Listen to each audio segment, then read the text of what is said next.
is, the coach with a lot of riz, Bret Bielema. It's his 4th season as the head coach of the Fighting Illini, and of course the adoring fans awaiting his entrance into the stadium. Luke Altmaier, his 2nd season with the Illini as the starting quarterback, and he'll be taking the field in tonight's season opener that is coming up here on the Big Ten Network. It is great to have you tuned in tonight for Eastern Illinois and Illinois, 2 campuses just over 45 miles apart. And they meet tonight here in Champaign as the 100th anniversary season of Memorial Stadium begins.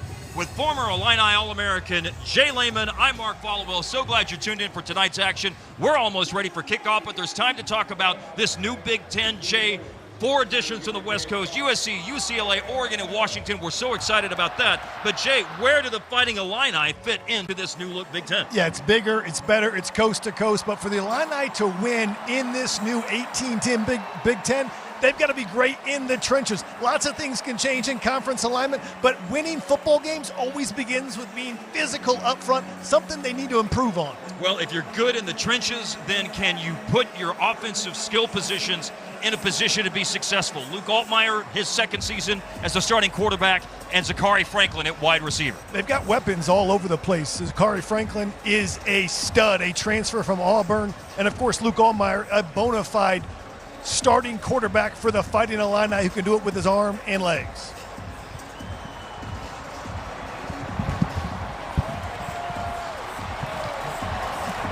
Illinois will receive. It is Julian Patino on the field for Eastern Illinois, ready to kick off. And it is time. College football is so back as it's Eastern Illinois and Illinois meeting for the 3rd time ever and the 1st time since 2008. Great to have you tuned in for tonight's action. Thursday night game here on the campus in Champaign. Eastern Illinois out of the Big South Ohio Valley Conference Football Association. Kanari Wilshire is back deep to receive. He won't get a chance to run this back. And let's go down to the field now to our reporter on the sideline, Kylan Mills. Kylan. Hey guys, this Illini coaching staff is really excited about the backfield depth this season. Starting tonight is redshirt sophomore Aiden Lawfrey. He only had 16 carries last season, but head coach Bret Bielema tells me he's the most improved player on this roster. Lawfrey brings the explosiveness, that shiftiness to the field.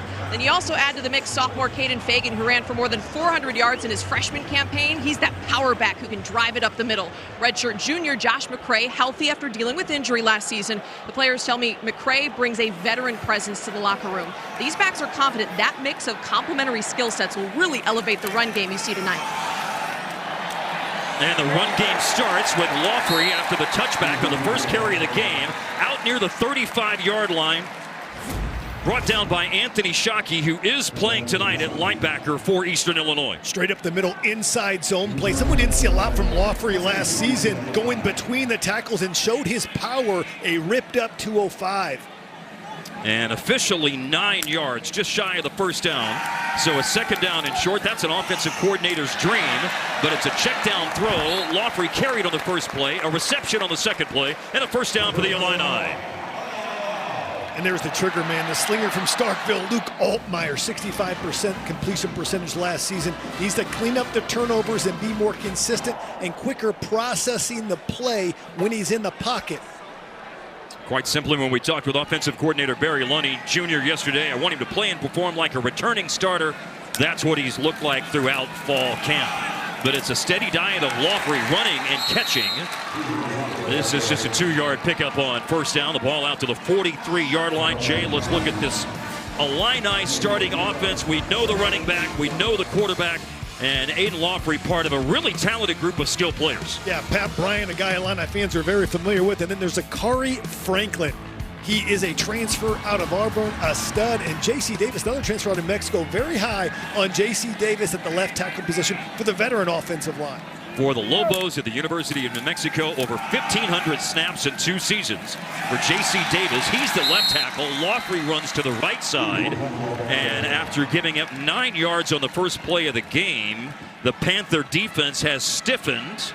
And it's been 2 2-yard pickups so far here on these last 2 snaps for Aiden Lawfrey. And that defense that I'm talking about for the Panthers, here are the starters. Yeah, Trajan Lewis was in there on that play. He's a defensive tackle that will be very disruptive Elijah Tolbert, a guy that can make it happen in the middle of the back end. Mark Aitken is a veteran, the guy that's coming back off of the secondary that had 2 All-Americans graduate.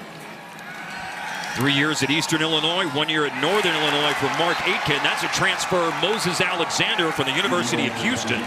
He was the closest defender on an incomplete pass for Zachary Franklin. And after picking up 1 first down thanks to the legs and hands of Lawfrey, the drive fizzles out after that 1 first down. And it's time for Hugh Robertson, the 31-year-old from Melbourne, Australia, the 3rd oldest player in college football to punt. Yeah, and Altmaier wants that ball back, right? Altmaier was trying to lead Franklin to the sticks and overshot him just a bit out of the reach of Zachary Franklin. Just over 2 minutes played here in the opening quarter of game number 1 of the season for Illinois. Thursday night action at Memorial Stadium. Punting to Cooper Willman. And Willman with the fair catch at the 17-yard line. Eastern Illinois on offense against Gabe Akis. And the Illini defense coming up next.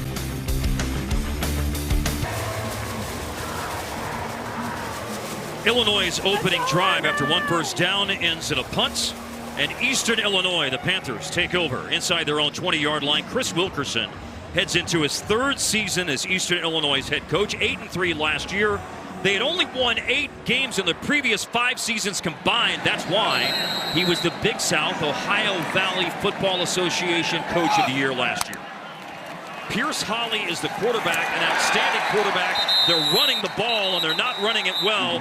Matthew Bailey takes care of M.J. Flowers. There's also a marker down on the first snap of the game for the Eastern Illinois offense. Here's Rod Songrass. Lined up in the neutral zone. 5-yard penalty, first down. It looked like it was number 17, Gabe Akis, lined up in the neutral zone. I was reading some lips. There was a little trouble with the microphone of the umpire, excuse me, the official. Matthew Bailey makes the play. It wasn't on Bailey, it was on Gabe Akis. Gabe negates the great play by Matthew Bailey, which that's a sight for sore eyes for Illini fans who've been waiting a long time to see Matthew Bailey play. And only 1 game last year for the sophomore from Moline, Illinois. Key part of the secondary along with Miles Scott as the other safety. Here's Holly throwing, and he drills it into the ground between 2 receivers. Pierce Holly, the starting quarterback from Arvada, Colorado. Certainly expect to see him throw the football better than we did on his first passing attempt of the night. He can do a little bit of everything, not just throw the football, but he can run the football. He's a tough leader, right? He took every snap for the Panthers last year. I mean, every snap. Him in the center, Drew Wilder, as Coach Wilkerson looks on as trigger man. Last year, or at Georgetown rather, Holly threw for over 4,100 yards, over 2,700 yards last year in his first season with Eastern Illinois. And as you look at the rest of their offense, he does. Pierce Holly has a lot of the similar weapons around him on offense. Yeah, one of his favorite weapons is Eli Mirza, his receiver. You'll see a lot of him, number 7. He's a guy that can really make moves in space and gets yards after the catch. And then up front, Drew Wilder, we mentioned him. He was a guy that started every snap with Pierce Holly last season, never came off the field. He's the leader. His dad is Bobby Wilder, head coach at Tennessee Tech, formerly a dozen years at Old Dominion. Holly throwing, there's the aforementioned Mirza. Ball came out, Mirza back on top of it. The ruling on the field appears to be completed pass. Ball fumbled and then recovered right at the first down marker at the 27-yard line. So this is a man-beater coverage right here. Xavier Scott's in a man coverage on the quick out here from Mirza and makes a play. Watch Mirza stretch the ball. Looks like the ground caused the fumble here. Just a little whip route inside. They try to pick off Xavier Scott. It's a good job getting underneath the pick and making the play. Still a first down for the Panthers. Yeah, I think that completes all 3 components of a catch, including a move comment of the game at the end. And it's a first down for Eastern Illinois, and it's a long pass for Cooper Willman. Willman, the intended receiver down the left-hand side, covered by the transfer from Ohio, Torrey Cox Jr. He isn't a starter on the Illini defense, and we can see those starters right now, Jay. And this is where it comes in up front. Dennis Briggs Jr., a transfer out of Florida State. Very excited about Briggs as he fills the role of Johnny Newton leaving last year. Dylan Rosiak, by far the most productive linebacker last year. Then Miles Scott, the other safety, opposite of Matthew Bailey. Well, last year, Rosiak had 82 tackles. but this time it's Matthew Bailey making a tackle on a run by MJ Flowers and a run for a first down. Yeah, and a little tempo here from the Panthers as Flowers was able to find a seam up on the right side of that offensive line for the Panthers. Great push right there. And part of that push, not only the offensive line, but add in tight end Anthony Manavas as well. MJ Flowers was the runner-up for the Jerry Rice Award, which goes to the best freshman in FCS. He ran for over 850 yards last year. He goes out. Jay Pearson is in. This is another back that the staff at Eastern Illinois really likes. Jay, he's got the ability to do something in the open field. He caught the pass and he's bumped out after a gain of 7. Jay Pearson. Watch the blocking by the receivers in Manavas 11 here that lead the way on this screen. You got Mirza locked up, and you'll see, watch Mirza, number 7, he seals a block. You'll see number 6 and 11, Manavas right there getting the block on Torrey Cox. That's the key to any kind of screen game. Can you block downfield with your receivers? Excellent job by the Panthers. 60 area Smith, as you noted, Jay, part of plowing the road for Pearson. And now to the other side of the field, the rollout, and the pass is complete. Mirza's got it, and Mirza's out of bounds into field goal range. Big pickup inside the Illini 30-yard line. I like this call by offensive coordinator Kyle Derrickson. They're in man coverage. They're going to run the wheel route. They just ran the out route on Xavier Scott. Now they're going to have Mirza run the out and up, and they saw Xavier Scott jump on it. Big play Panthers, and they're in business on the 28 going in. That is a 27-yard pass play to Eli Mirza, who caught 61 passes last year, just over 720 yards. He was an all-conference selection.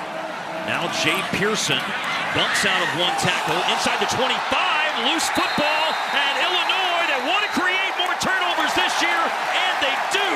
It's a fumble recovery for Seth Coleman.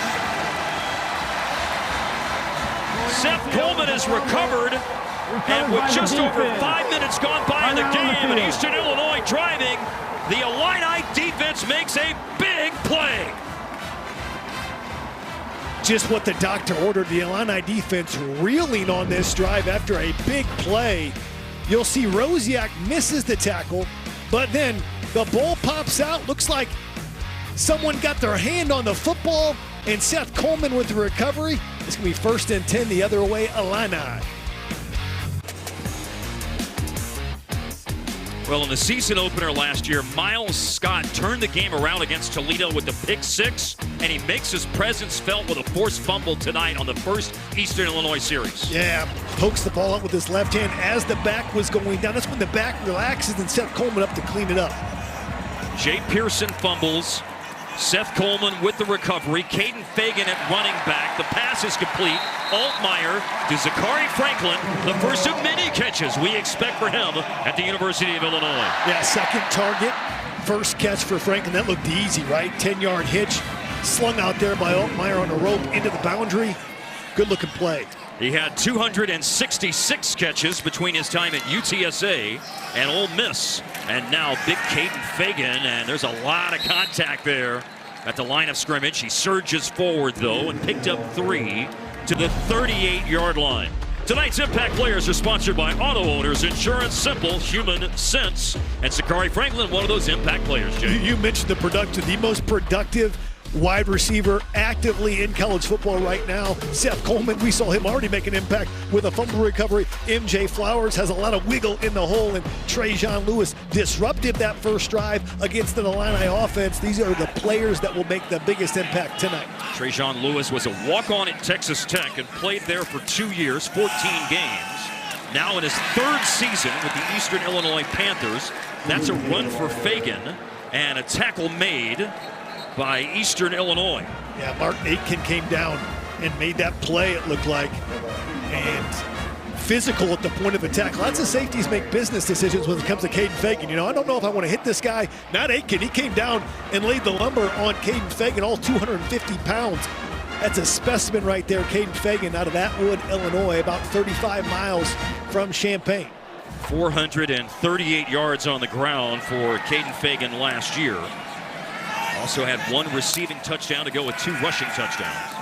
And here's a slant, and Pat Bryant pays the price, caught the ball, held onto it, got drilled by Nick Coates and Nyjay Burt, but it's a first down for Illinois. Pat Bryant, one of the toughest guys on the team, right? Watch the eyes here. Watch him. He knows exactly where he's going, and it's on target. And see how he threw it just a little bit behind him to kind of save him from a big hit. Well, they throw it again to Pat Bryant, and he's not saved from a tackle for loss in that case, as he was immediately hit by Jay Burt, who was in on the previous play. Yeah, Jay Burt is a guy they really like, a guy that is tough on that corner, along with Nick Coates and Moses Alexander, kind of a corner by committee. And Altmaier's starting to look sharper and sharper, 4 for 5 for 27 yards. Burt had 3 interceptions for Eastern Illinois last year. That may not officially be a TFL. It's no gain on the play. And now a turn and toss. And there's room to run for Caden Fagan. A lot of room to run, and then upended near the 20-yard line. Out of bounds after the big pickup. Caden Fagan showing off speed and power, and it certainly helped. He had a big hole to run through as well. Yeah, tempo, get bunch formation into the boundary. A quick pitch. They were misaligned here. And watch the angles they have blocking. Henry Boyer, 8'8", throws a good block. And watch the acceleration for the big man. That man is 6'4", 250 pounds. He is a load when he gets going downhill. You can see Melvin Priestley out there as well, making blocks along with Colin Dixon. Great blocking downfield. That's what springs bigger runs. Colin Dixon, redshirt freshman, starting at wide receiver tonight out of Talmadge, Ohio. And a big block. Now Fagan running inside and into the red zone from the 22 down to the 18-yard line with 6 minutes left in the first quarter.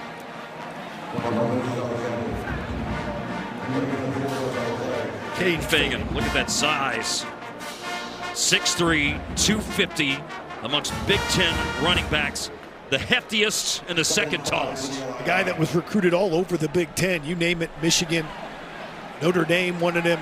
A lot of programs tried to get him, and Brett Bielema made sure he stayed home for the Illini. And now 235-pound Josh McCray from Enterprise, Alabama. He's in the game. And it's a pass on the right side, and it's a catch by Kanari Wilcher. Wilcher had 4 receptions last year, taken down to the open field. But after a first down pickup, the tackle was made by Kalen Drakeford.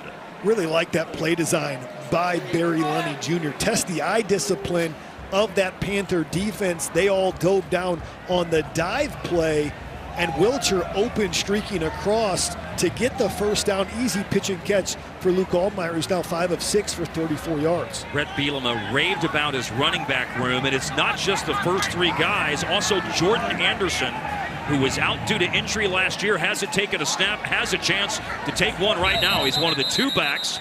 Now they've moved Pat Bryant into the backfield, and a marker is down here, Jay, pre-snap. On start.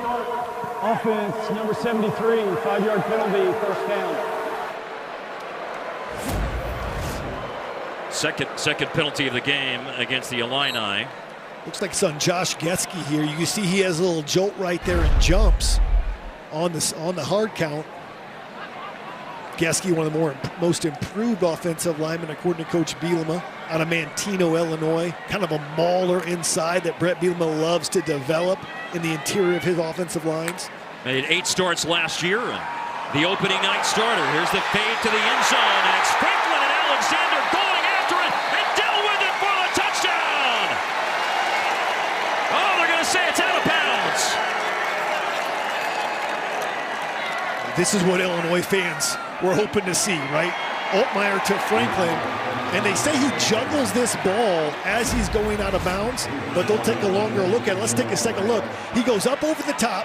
That's called mossing someone, and he doesn't have quite the control there, and his foot's out of bounds.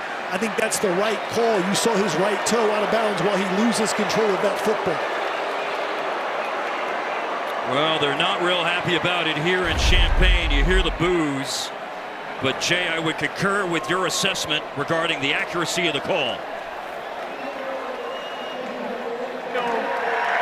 With an incomplete pass. The play's under further review. We're having trouble hearing what the official is saying, but it looks like they're going to take a longer look. This is a challenge by Brett Bielema. They'll challenge the call on the field, which is incomplete pass. And we're looking at it here. And they're looking at it now in the new state-of-the-art Big Ten Conference Replay Center in Rosemont. Centralized decision-making for instant replay in the Big Ten. Outstanding technology. And this is the first time that they're in communication tonight with the on-field referee here, Ron Snodgrass, about this particular play. Touchdown or no, catch or no. There's a look in at the beautiful new replay center for the Big Ten in Rosemont, Illinois. Tons of TVs. That's a good place to watch a game, right? But as I look at this a lot of responsibility, though. Yeah, it is. Now, my question is this. His 2 feet are down, and it looks like he has some control for a moment, at least in slow motion. Okay? Watch, he looks like he has some control here, and 2 feet are down. Then the ball gets ripped out. I don't know if he's completed the catch there, and then it looks like his right foot does step on the white to be out of bounds. So this is one that will be interesting to see. And you see a shake of the head from Brett Bielema. Stands, incomplete pass. Illinois is charged for first time out. May not for the remainder of the game. Second down. Well, to your point a moment ago, Jay, we're having difficulty hearing the referee, right. But I believe that obviously you could tell that the call stands. Right. And so does he come down with 2 feet and looks like he has control? I think if he keeps the ball where it is right now without it coming out, that's a touchdown. But you see the ball then, he loses control and pins it against his left leg right there. And I think that's where it becomes incomplete because his foot's out of bounds. And, of course, remember the 3 components of completing a catch. You've got to have a body part down. You've got to have control of the ball, and then you've got to either survive the ground or make a move common to the game, and he didn't survive the ground. I think, in the end, that's where the decision is made. Now here's Altmaier. Fakes the handoff, throws. This will be a touchdown, Pat Bryant. They had to wait a play, but now they savor the flavor of the end zone for the first time this year. Pat Bryant catches the touchdown pass of Luke Altmaier.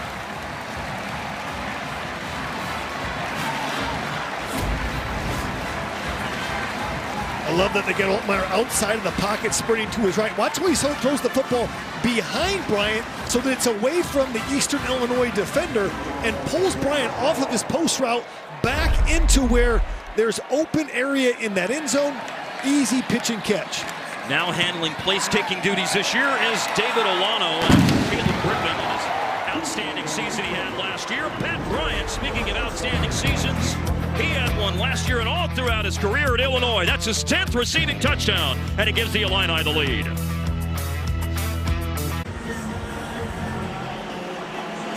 Welcome back inside of Memorial Stadium. It's the Illini with a 1-score lead. Quarterback Luke Altmaier throwing his first touchdown pass of the season. Altmaier says the biggest area of improvement for him this season is a new mindset. Altmaier was frustrated by his inconsistent play last year, throwing 10 interceptions, being sacked 34 times.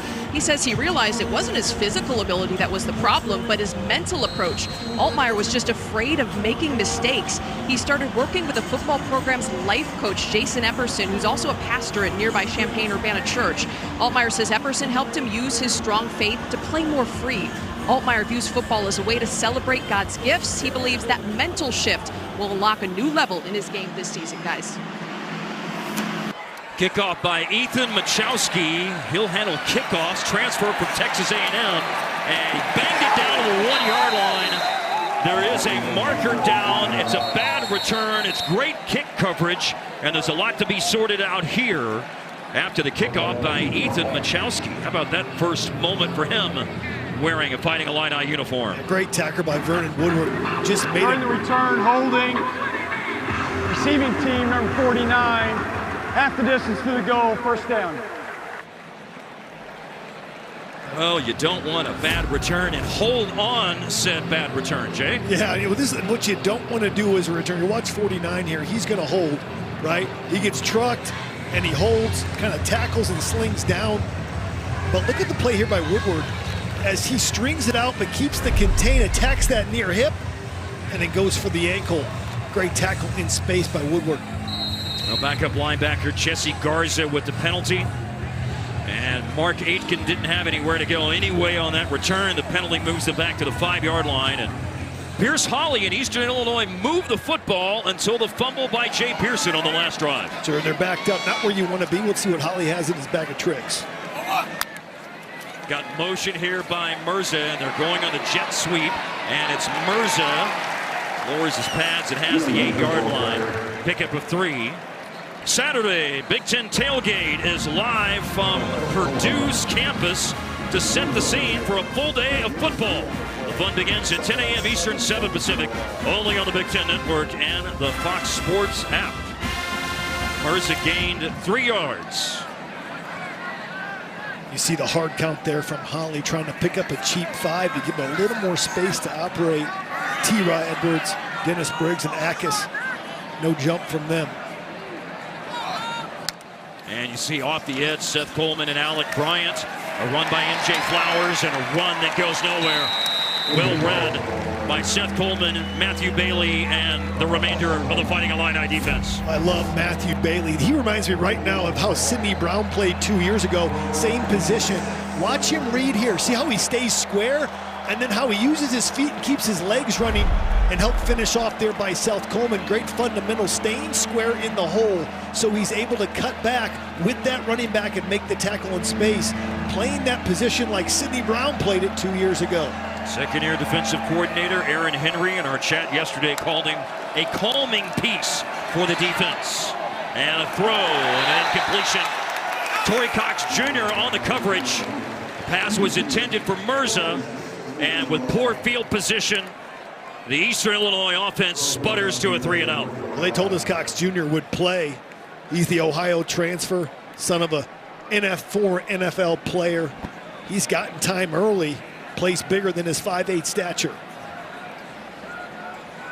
The punt here by Jacob Horvath. Mac Rosetich is back deep to receive. Hank Beatty and Mac Rosetich are candidates to return punts. And it's Rosetich with the first opportunity. And that had a little bit more giddy-up to it than I thought it would on that line drive. But speaking of giddy-up, Mac Rosetich has got some! Oh, down he goes. The punter, Horvath, tackled him in the open field at the 25-yard line. Nice return of a very returnable kick.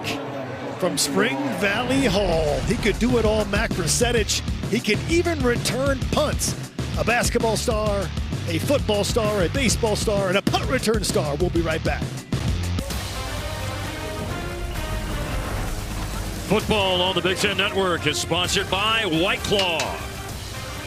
And on this Thursday evening, you know, there was the big heat wave here earlier in the week, but the temps were way better today. It was tailgating weather here on August the 29th outside of Memorial Stadium. They were loving it. That's actually Pat Rouse, former Illinois long snapper for the 2001 Sugar Bowl team, making some burgers on the grill. Pat Bryant, you saw his numbers from last year flash up on the screen. He capped the last Illinois drive with a 15-yard touchdown catch. It was a 77-yard drive that started when Seth Coleman recovered an Eastern Illinois fumble. This was a long punt return by Mac Rosetich that puts the Illini at the 25, and it's a run of 5 by Josh McCray. You see a little tempo here, right? They want more points on the board, and look for Franklin and Bryant in the pass game taking shots at the 20-yard line here. Henry Boyer right now is the tight end. Altmaier's got a ton of time, slings it for the sideline, and it's Zachary Franklin. He's caught it inside the 5. You want to go to a clinic on route running? Watch this by Zachary Franklin. Not just the double move, the triple move on the post corner route. Here, watch him. He fakes the slant and then comes back outside and goes up and gets that ball and gets not one, looks like almost 2 feet in for the completed catch. They're in business inside the 5-yard line for the Illini. Seamless transition for Zachary Franklin into the Illini offense. That's what Barry Lunny Jr., the offensive coordinator, told us yesterday. Yeah, there's some different terminology and signals from the time that Lunny and Franklin were together at UTSA, but that was one of the selling points to take that off his plate. His first and goal play from the 4. Big push by the defensive line. McCray is stopped by Nicholas Oliveira Chase, among others. Look at the hands, 1 foot down. That's not good at the NFL. He kind of drops at the end, but it looked like he completed the catch on that one, unlike the football, the catch prior on the drive for the touchdown. That was, well, not the touchdown, but that was ruled that he did not actually complete the catch in the end zone. McCray, no, they won't go to him. Instead, it is a wide open Tanner Arkin. He caught one pass last year for a touchdown, and his first catch of this year is a touchdown.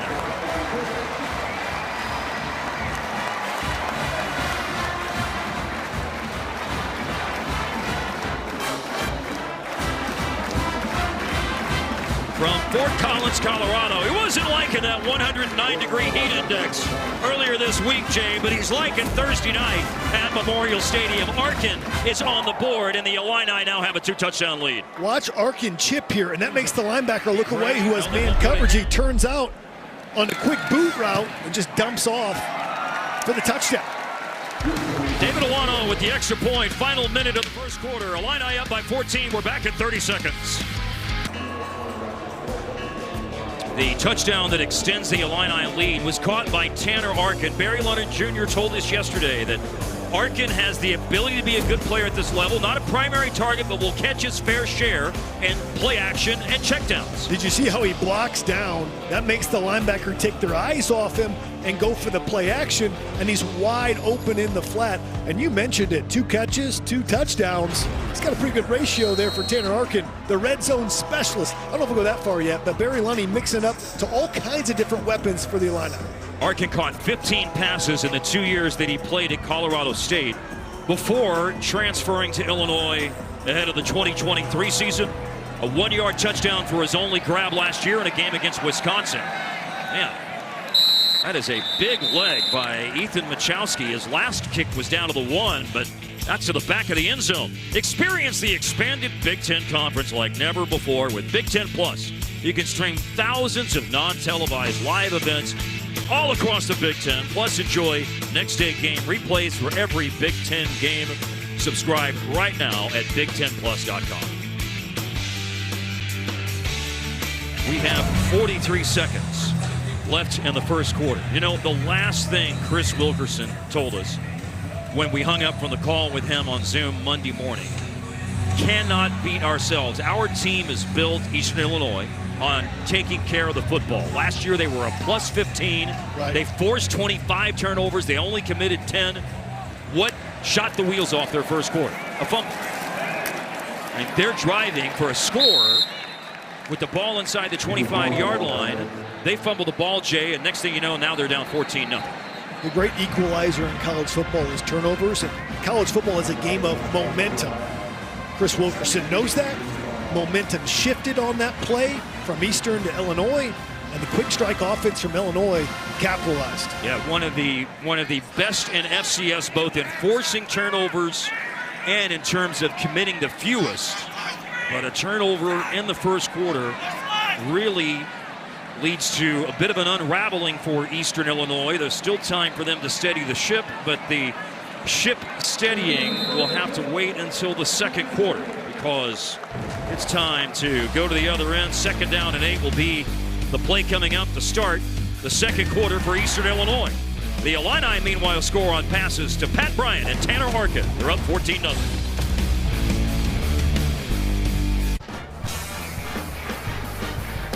There are plenty of connections between Illinois and Eastern Illinois. They're 46, 47 miles apart, depending on Google or Apple Maps, what you look at. And here's an interesting connection between Illinois and Eastern Illinois. Look at these guys. Jay Lehman on the right, All-American in Illinois. Corey Lehman on the left, playing for Eastern Illinois. I taught the guy on the left everything he knows. Now, he did play tailback. He was a lot cooler at a single digit. I got stuck with 47. He's a better athlete. Good player for Eastern Illinois. And good player for Illinois, making an interception inside the 40-yard line. Miles Scott, his fingerprints are all over this game tonight. Forced fumble in the first quarter, interception on the first play of the second quarter. Talk about playing center field. Miles Scott reads this like a book as Pierce Holly threw it up for the deep post. Eli Merz down on the field a little bit. But watch this, they go to the deep post on Matthew Bailey, and watch Miles Scott bail out Bailey, just what a free safety can do here. Watch him come off his route here. And Mirza's going to collide with the fellow receiver. Miles Scott, what a great read to come off. Timeout on the field. There is a timeout on the field. Miles Scott, the interception. Eli Mirza down right now for Eastern Illinois.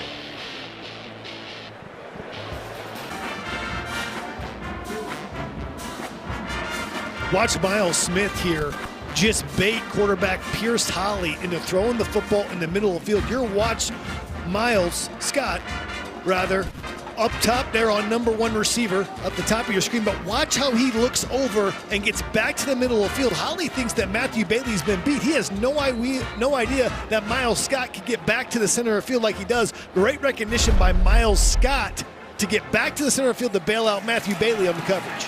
And so after the interception, Caden Fagan runs on first down and great balance. Uses his hand to stay on his feet and then accelerates into Eastern Illinois territory down to the 39-yard line. A run of 22. Look at the balance here from the big man and the blocking up front behind Geske, Zy Chrysler. Melvin Priestley gets a block, and you can see puts his hand down on the ground and keeps his feet moving. The second big run of the night for Caden Fagan. And Jordan Anderson, who's getting some snaps in the backfield. He hasn't run the ball yet, but he threw another nice block. And he's in blitz pickup here, and it's a scramble now by Altmaier. He does pass the line of scrimmage, and he runs away from one tackle by Nick Coates, and then is out of bounds. Certainly saw it last year. Altmaier has the ability to scramble and move his feet, and he's down to the 30-yard line. Running back Caden Fagan, one area he really wanted to improve on this season was escaping the tackle to break through for bigger gains. One way he worked on that in the offseason was his conditioning. Fagan said he dialed back on fast food in the offseason. He usually likes to eat out several times a week. He cut back to 1 time a week. Fagan also has been cooking a lot of chicken and broccoli, and he says he's noticed a huge difference. He's very light on his feet this year. Yeah, and the balance was excellent on that run a moment ago. He gets hit hard, though, on 2nd down and 1. Did not pick up the first down. The ball will stay at the 30-yard line. Today's hardest working player, sponsored by Liberty Mutual Insurance. Only pay for what you need. And Caden Fagan only stopped behind the line of scrimmage 2 times in 95 rushing attempts last year. Wow. Not a lot of tackles for loss against that man. Was stymied on that last run, but you can just see the power and explosiveness that he has. New diet and all, Caden Fagan ready to make moves. Going with two tight ends here, and McCray is the only back, and it's just a big push by an offensive line that Brett Bielema raved about in our discussion with him yesterday. That push easily leads to a pickup of the first down. Yeah, right behind the big center, Josh Kreutz, the guy banged up for much of training camp. Of course, the son of Bears great, former Pro Bowler Olin Kreutz. Great to have him healthy for the season opener. He had his green jersey on, which means he couldn't practice with the team in full contact. He was ready to burn that green jersey, though, by the time they finally lit it off him. Yeah, and we got some tempo here, rushing up to the line. And now Altmaier with a check down pass. Aiden Lawfrey. Oh, that's a good open field tackle by Elijah with Tolbert. The all-conference linebacker last year who transferred and came back to Eastern Illinois and tackles Lawfrey in the open field. Now we were talking to the defensive coordinator, Coach Colin Geyer, and he said, hey, you got to earn your spot back if you transfer back. They've made Elijah Tolbert earn it back. Even though he was all-conference last year, he had to earn his spot back making plays tonight against the Illini. Went to Missouri State and then went back into the portal after spring ball. And here's a run and a lot of room to run for Aiden Lawfrey. Lawfrey started tonight at running back, and this is one of his most impactful plays in the game. He's inside the 10 for a 1st and goal. Caden Fagan helped plow the road. You got to love with one running back is doing that for the other. This is a great call by Barry Lunny. He makes the defense play sideline to sideline. You can see the elite track speed from Aiden Lawfrey, a track star at Gibson City High School near Champaign. And you can see the speed to get to the corner and the ability to finish the run. With Caden Fagan and Aiden Lawfrey on the field, you've got multiple weapons that can attack you and tempo again for the Illini. That run was for 18 yards. And now a whistle, and play has been stopped because Eastern Illinois wants a timeout. First timeout taken in tonight's game by the Panthers, with Illinois in a 1st and goal when we return. Just 4 minutes gone by in the second quarter. Saturday, it's a huge slate of action on the Big Ten Network and the Fox Sports app. How about a 6-game quadruple header featuring the Big Ten debuts for Oregon and Washington? How exciting is that? Go to btn.com/gamefinder for channel locations in your area. Our crack research staff, look at this. Aiden Lawford, you said he was a track star at Gibson City. 10.58, and the 40-yard conversion, how that's done, a 4.41. Well, he has now carried it 5 times tonight with this run. He started the game. Caden Fagan has had 6 carries. Lawford now 5 carries. Illinois' run for 110 yards in the first 20 minutes of the game. Thunder and lightning, although at times, Caden Fagan has a little bit of lightning in him, right? Just bigger than Lawford, but Lawford definitely has that elite top-end speed. Throw in Josh McCray with a couple of carries. Luke Altmaier has had 1 scramble and 1 design quarterback sneak to convert a 3rd down. Here he is looking for his 3rd touchdown pass over Henry Boyer, incomplete. Bringing up 3rd down and goal just outside the 8-yard line. Now that was the first throw I thought Luke Altmaier forced. He threw that into triple coverage to Henry Boyer. And lucky that he overshot him and threw it where only Boyer could catch it, so a smart play by Altmaier there. And, you know, on 3rd down and goal, you got to look for number 4. Sometimes they'll line him up as the inside receiver in the slot right now and then motion him for a favorable matchup. Yeah, that's Zachary Franklin. He was the slot on the right. They motioned him to the left. Altmaier has looked that way, throws back in the end zone, and the closest player to it was Anthony Shockey. Shockey, who was a huge question mark as to whether or not he would even play before the game. I would say he was probably more doubtful based on what we were told, but he's out there and had the ball go right through his hands. Yeah, that's why he's playing linebacker, but this was a stick and go right here. The stick and go, basically he pumps it and he knows he forced that one in there. Last 2 throws he threw in there, looked hobbled a little bit on his right leg there? When he threw. You know, he looked a little hobbled on the 1 run that he had. I don't know if that was an issue from that, but looked like he grabbed his right leg. The field goal here for David Milano is good from 26 yards. That's 10 points in the game tonight off turnovers for Illinois. Remember, this drive started when Miles Scott intercepted, and then the drive stalls at the 9. Here's Altmaier, the incomplete pass, but more importantly, grabbing, is it his right calf? Yeah, hopefully that's just a cramp. You know, he's cramping up a little bit on the calf. The calf is where you would cramp up on a hot night, not to speculate at all, but hopefully it's nothing serious. He's off to such a great start, such high expectations for Luke Altmaier. Look very sharp other than those last 2 throws. Donovan Leary is the backup quarterback, but that's not something to probably delve into a lot as of yet.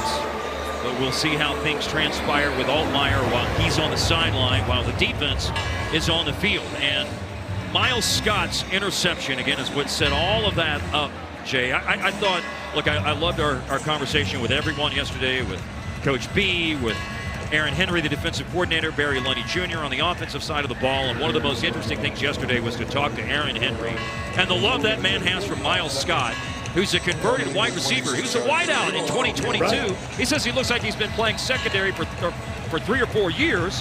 But because of his wide receiver experience, he's got a great feel for routes, and he had that interception. Cerebral is the word, right? He's able to identify route combinations like we saw on the interception.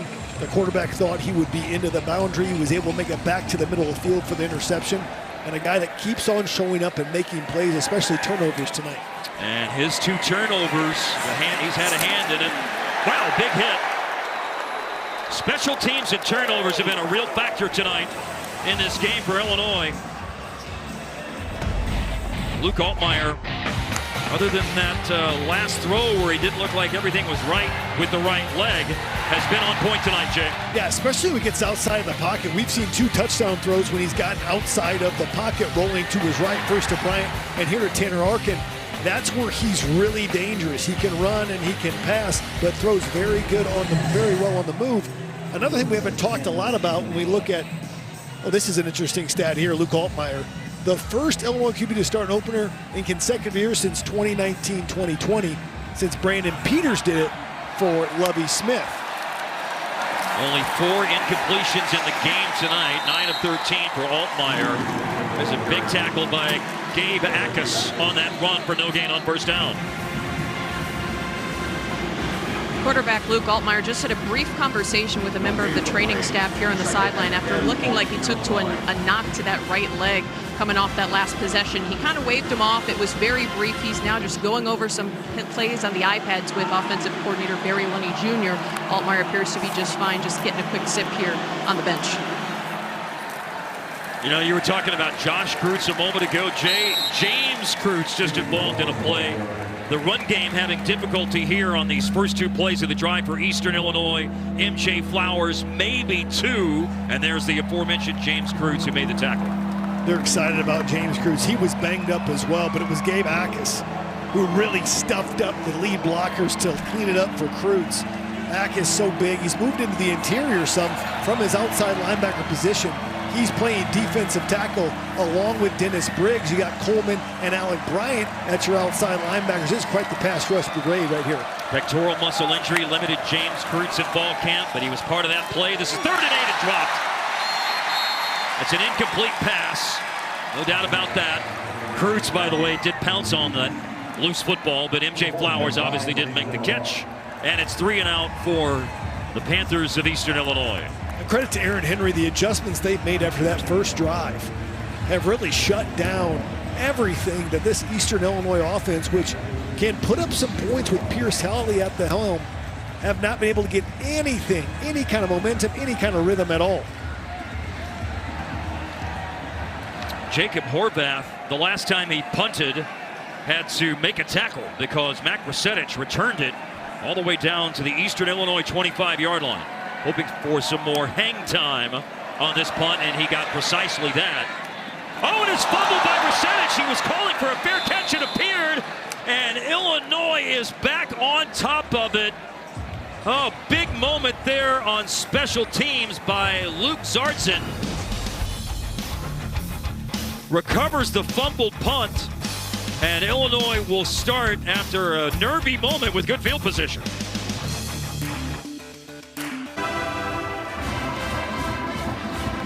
I think it's important to remember that Illinois fared very well on the offensive side of the ball when you look at stats from last year. And their offense is taking advantage of turnovers, good field position, and special teams. And after one drive stopped after 4 plays and 20 yards, the next 3 drives they've gained 155 yards.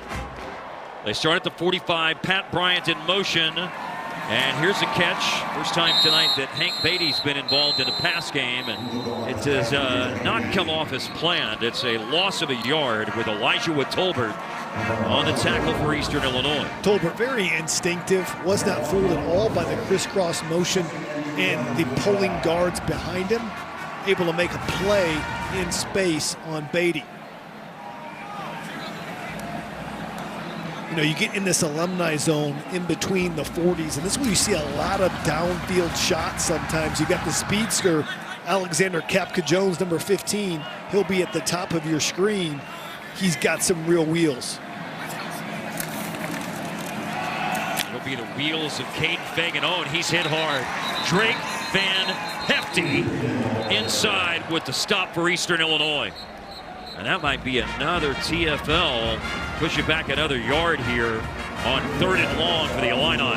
And a rarity for a TFL against a guy like Caden Fagan, right? Only twice last year lost yardage, but Van Hefty with a big-time hit at the point of attack. Okay, so right now you see the green dots on the back of quarterback Luke Altmaier's helmet. Here, 15 seconds on the play clock. That's when the communication shuts off. New part of college football this year. It ceases. But he was in communication with Barry Lunny Jr., the offensive coordinator. Miles Scott has the green dot on defense. Check down throw, Hank Beatty, 3rd and 12. Beatty caught the first down pass for a loss of a yard. The third down pass is a positive play, but just 4 yards.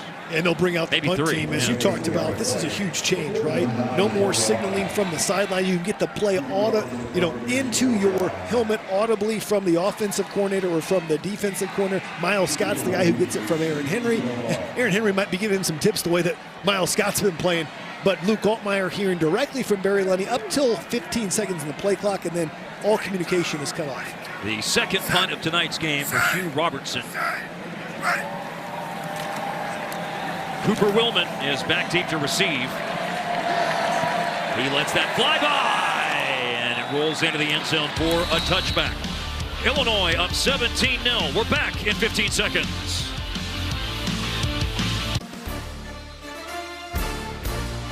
Tomorrow, a new era of Big Ten volleyball begins when Oregon hosts Pitt in a top 10 showdown. Then Tuesday, 7th-ranked Penn State clashes with number 6 Louisville.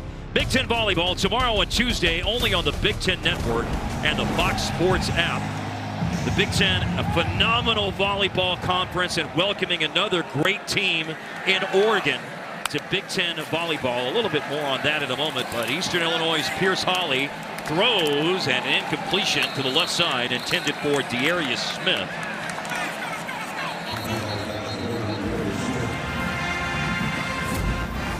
.624 left in the second quarter. Pat Bryant coming off the field after the last Illinois possession. Didn't look to be 100%. Not at all, and that's not what Illinois fans want to see. You hope he's back out there. The most experienced guy they have as far as playing on this football team. Zachary Franklin has experience as well. Bryant caught the first touchdown tonight for Illinois. This is Eastern Illinois' Jay Pearson, who fumbled earlier in the game. And he's up to the 24-yard line on that return. And a little more from Kylan Mills. Something to keep an eye on, guys, is the heat down here on the field. Upper 70s right now in Champaign, but it feels a lot hotter down on the field due to humidity. Also, so many bodies here inside of Memorial Stadium. Keep an eye on players staying hydrated and possibly dealing with cramps as this game progresses because it's just so hot. I am sweating just walking up and down the sideline. I can only imagine being on the field.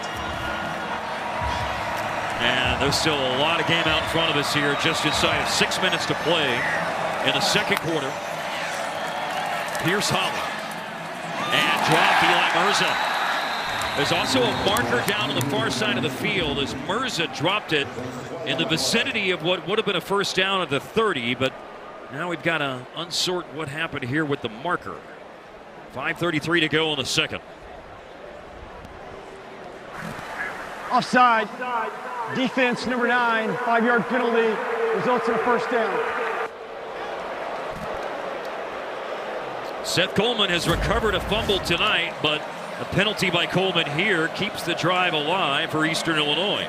Well, that's close. At least right there, he doesn't. It looks like he might have gone. It's a little bit early, but man, that is close. Gabe Backus called the first call of the game offsides. Trying to take every inch that he could. Brett Bielema's having some discussion here with the official.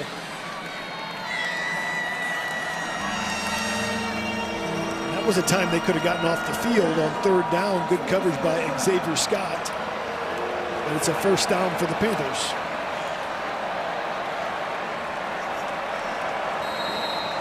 It is a 1st and 10 for Eastern Illinois. Last year, Illinois' third down defense was 44%. They were one of the best in the nation in 2022. Opponents only converted 30% of third downs. But a third down penalty for the Fighting Illini moves the sticks for Eastern Illinois. Jay Pearson waiting for something to open up. Nothing opens up, but he does run strong to at least get back to the line of scrimmage. Tira Edwards among a host of Illini defenders on that tackle. Talk about winning at the point of attack. Tira Edwards won at the point of attack. See Barner right there. Joe Barner, the freshman outside linebacker, strong. And Alex Briggs in there. Matthew Bailey. Alex Bragg, excuse me. finishing off some people along with Matthew Bailey. Good defense up front. And Aaron Henry was so excited yesterday about seeing Joe Barna, the freshman, get some snaps on defense tonight. Oh, and here's trouble. Pressure and interception. Torrey Cox Jr. Illinois blows up the attempted screen pass and the transfer from Ohio. Torrey Cox Jr. with the pick. Boy, Torrey Cox, you talk about instincts right here. His ability to read and react to make this play out of his coverage. His feel on this is amazing. You'll see he's on coverage right here. And it's a good disguise right there. They think they're going to be in man-to-man. They're not in man-to-man. They're in zone. So he's reading the eyes of the quarterback here, and he's able to make a play on the football. And there's no chance for the running back to even make a play on the ball as Cox ran the route for him and made the play. Good disguise by Illinois. You can see Miles Scott shifted late. Holly thinks they're in one coverage, they're in another coverage. Cox able to read the eyes and get the turnover. Here's Holly last year, 7 interceptions in 11 games, already 2 tonight. Josh McCray with the first play from scrimmage after the interception by Torrey Cox Jr. And it's a gain of a yard to the Eastern Illinois 28. We knew that Cox Jr. would play some. He wasn't listed as a starter, but Brett Bielema said he will play. Has a swagger to him. He's really popped today for the Illini D. 23 starts in 2 years for the Bobcats of Ohio. 3 interceptions in those 2 seasons. Aaron Henry described his fall camp as electric. And here's a throw. Pat Bryant. He caught it! Pat Bryant with a touchdown! Incredible grab in the end zone along the sideline. 28 yards for the score.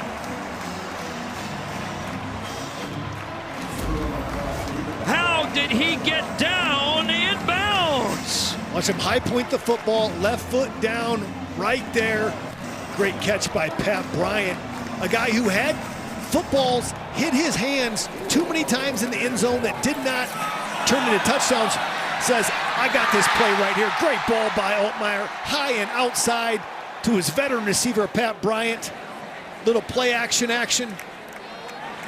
Great rainbow thrown in the bucket right there to Pat Bryant for the touchdown. With Isaiah Williams and Casey Washington gone, Pat Bryant and Zachary Franklin, who comes in as a transfer, they're the lead dogs in the passing game now for Illinois. And Bryant has 2 touchdowns tonight. 24-0 lead. We're back in 30 seconds.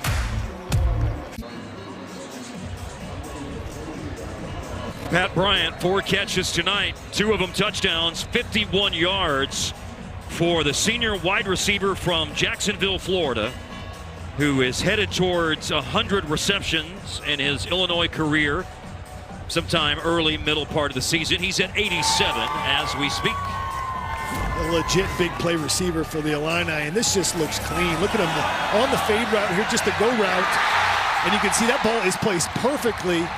And it doesn't happen without the protection, right? Look at the pocket by the tight ends and the offensive line right here. They protect, good protection by McCray. It lets Altmaier step up. I love what Barry Lundy Jr. said. We were talking about J.C. Davis. Is he a great player, good player? He's like, you know he's good? We never talk about him. Yeah. Because the left tackle just takes care of the defensive end every time. If you don't hear about the offensive line, usually they're doing incredible because no news is usually good news for the offensive line. To follow up a little more on J.C. Davis, he played in New Mexico, and Brett Bielema said, I watched probably 100 potential transfer portal options, and we'll get to more on that in a moment. But coming up at the half, we'll send it back to David Howard in our Chicago studios for the halftime report. They've got highlights of the Rutgers win over Howard.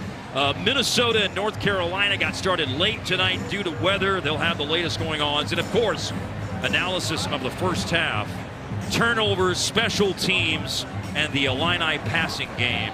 Obviously some big analysis points. Yes, and we knew the offense would be good. We didn't know how sharp it would look with the addition of Zachary Franklin and this triple-headed monster at running back with Lawfery, Fagan, and McCray, but it's looked very, very good tonight.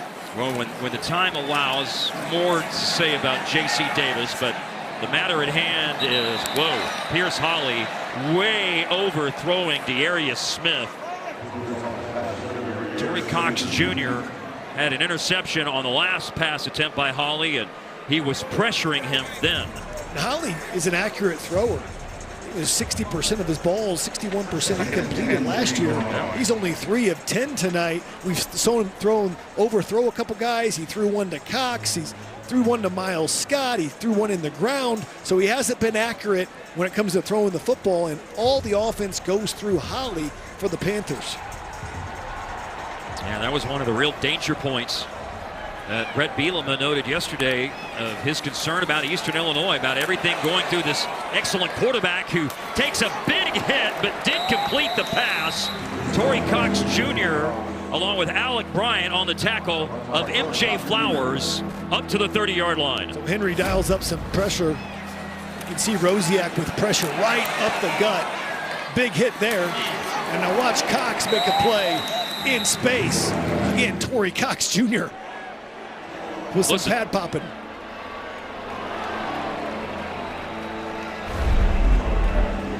They're hitting out there. You know, so many times you just don't get to hit full speed in football these days, right? But this for defense when it's game time, hey man, you get to take to the ground and hit as hard as you can. And here's pressure forcing Pierce Holly out of the pocket. And that's a nice tackle. He goes down. Dylan Rosiak involved again, and down short of the first down. A good tackle in space by Dylan Rosiak to respond, coming out of coverage and attacking that near hip of Holly. And Wilkerson's going to elect to punt here on 4th and 2, down 24-0 here late in the first. So Mac Rosetich has had a 30-yard punt return tonight, but he's also had a muffed punt. Now, Illinois did recover when he fumbled it. Substitution. Offense, 12-minute formation, 5-yard penalty, 4th down.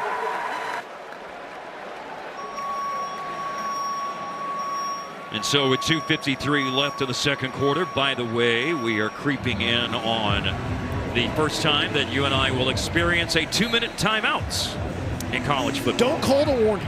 Yes, it's a 2-minute timeout in college. Okay? Yes. It's not a warning. It's a 2-minute timeout. Brett Bielema was talking about this. Hey, this could increase the scoring in the last 2 minutes of the game because it allows you one more time to stop the clock, just like it does in the NFL. Percentage is going to let this one bounce. And we will be back in 15 seconds with 2:29 left in the half. By the kicking team, first down. You know, by the way, Illinois will have the ball here. I loved hearing the sounds of the pads popping a moment ago. You know, college football is back tonight. I believe it was F. Scott Fitzgerald in The Great Gatsby who said, life starts all over again when it gets crisp in the fall. Now, far be it for me to try to change the prose of a great American novel like The Great Gatsby, but life starts all over again when you see the sights and hear the sounds of college football. That's what it is. There's nothing like it in the Midwest, but here's the deal. It's not just in the Midwest anymore for the Big Ten. It's on the West Coast. That's right. You know, I used to say when the leaves start to change on an October crisp afternoon, but I don't know if it gets crisp in L.A. in October, but we'll take it. Here is a quick throw out and a catch made outside the 40-yard line.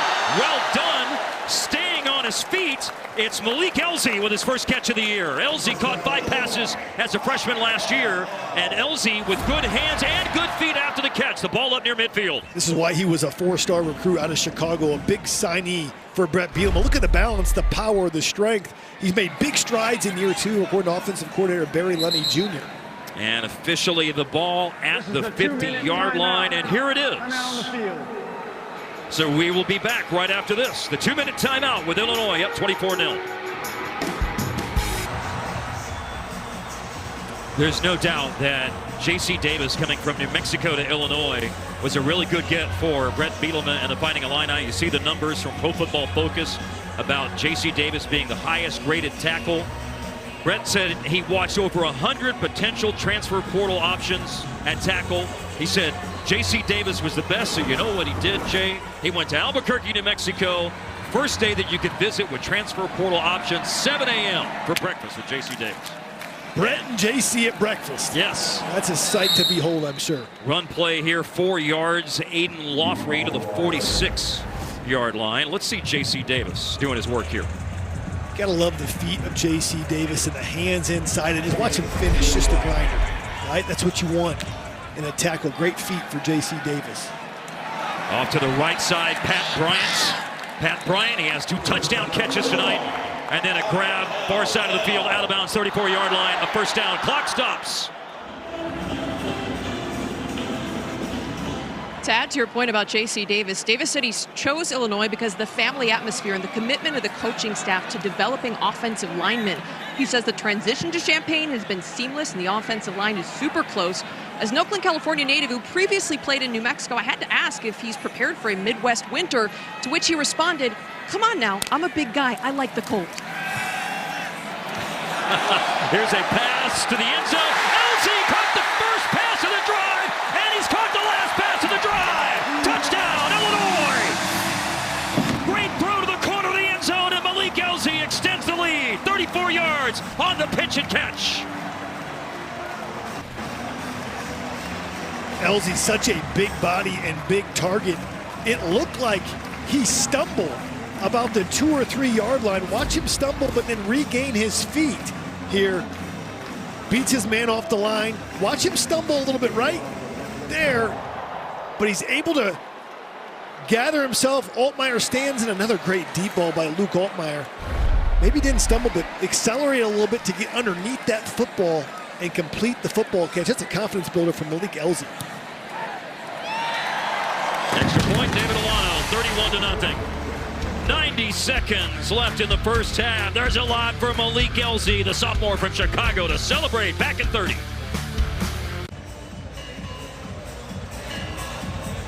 I don't think Brett Bielema is alone in this opinion, but the Illinois head coach told us yesterday the 2-minute timeout he thinks will spike the number of scores at the end of halves. Doesn't mean that they would not have scored without the 2-minute timeout, but Illinois, with the 2-minute timeout interrupting their 4-play 67-yard touchdown drive, just scored. Well, Brett's right so far. You can see receivers coach Justin Stepp right there, talking to Malik Elsie and Pat Bryant. Justin Stepp, they brought him in from South Carolina to coach the receivers, and it looks to me like these receivers have taken a jump this year, and that's a credit to Barry Lunny Jr., Justin Stepp coaching them up. Be a touchback here on the kickoff by Machowski. Ethan Machowski, transfer from Texas A&M. Malik Elsie did catch 1 touchdown pass last year in a game against Penn State, so that wasn't the first time he was able to savor the flavor of the end zone. But a heck of a throw, heck of a catch. 34 yards from Luke Altmaier to Malik Elsie. And Illinois leading Eastern Illinois 31-0. Mark, when we talked to Barry Lunny Jr., we were asking, give us a word about some of your players. When we went to Malik Elsie, he said, I like him. He just said, I like him. It wasn't a ton of description, but he said took a really big step this year from year 1 to year 2. And look at this, Luke Altmaier, the first guy since Wes Lunt to have 4 pass TDs in a half since Wes Lunt did against Kent State. 9 years ago. 2 to Pat Bryant, 1 to Tanner Arkin, 1 to Malik Elsie. Eastern Illinois, FCS opponent from the Big South Ohio Valley Football Association, a merger of those 2 conferences. They're expected to be a competitor for their league championship and punch their ticket back to the FCS playoffs. They were just barely on the outside looking in. They were, if I may borrow a college basketball term, they were a bubble team last year and left out of the field, one of the first 4 out. This is a good football team, a good FCS football team last year. As you can see, Luke Altmaier looking on. Talk about the work that he's done this offseason. Kylan mentioned the mental work he's done as far as being a quarterback, a team leader, putting bad plays away, not living in the glory of a great play or the guilt of a bad play, but playing the next play. That's Luke Altmaier, the leader for this Illini offense. He threw 13 touchdowns last year. He is about a third of the way there tonight. Jay Pearson.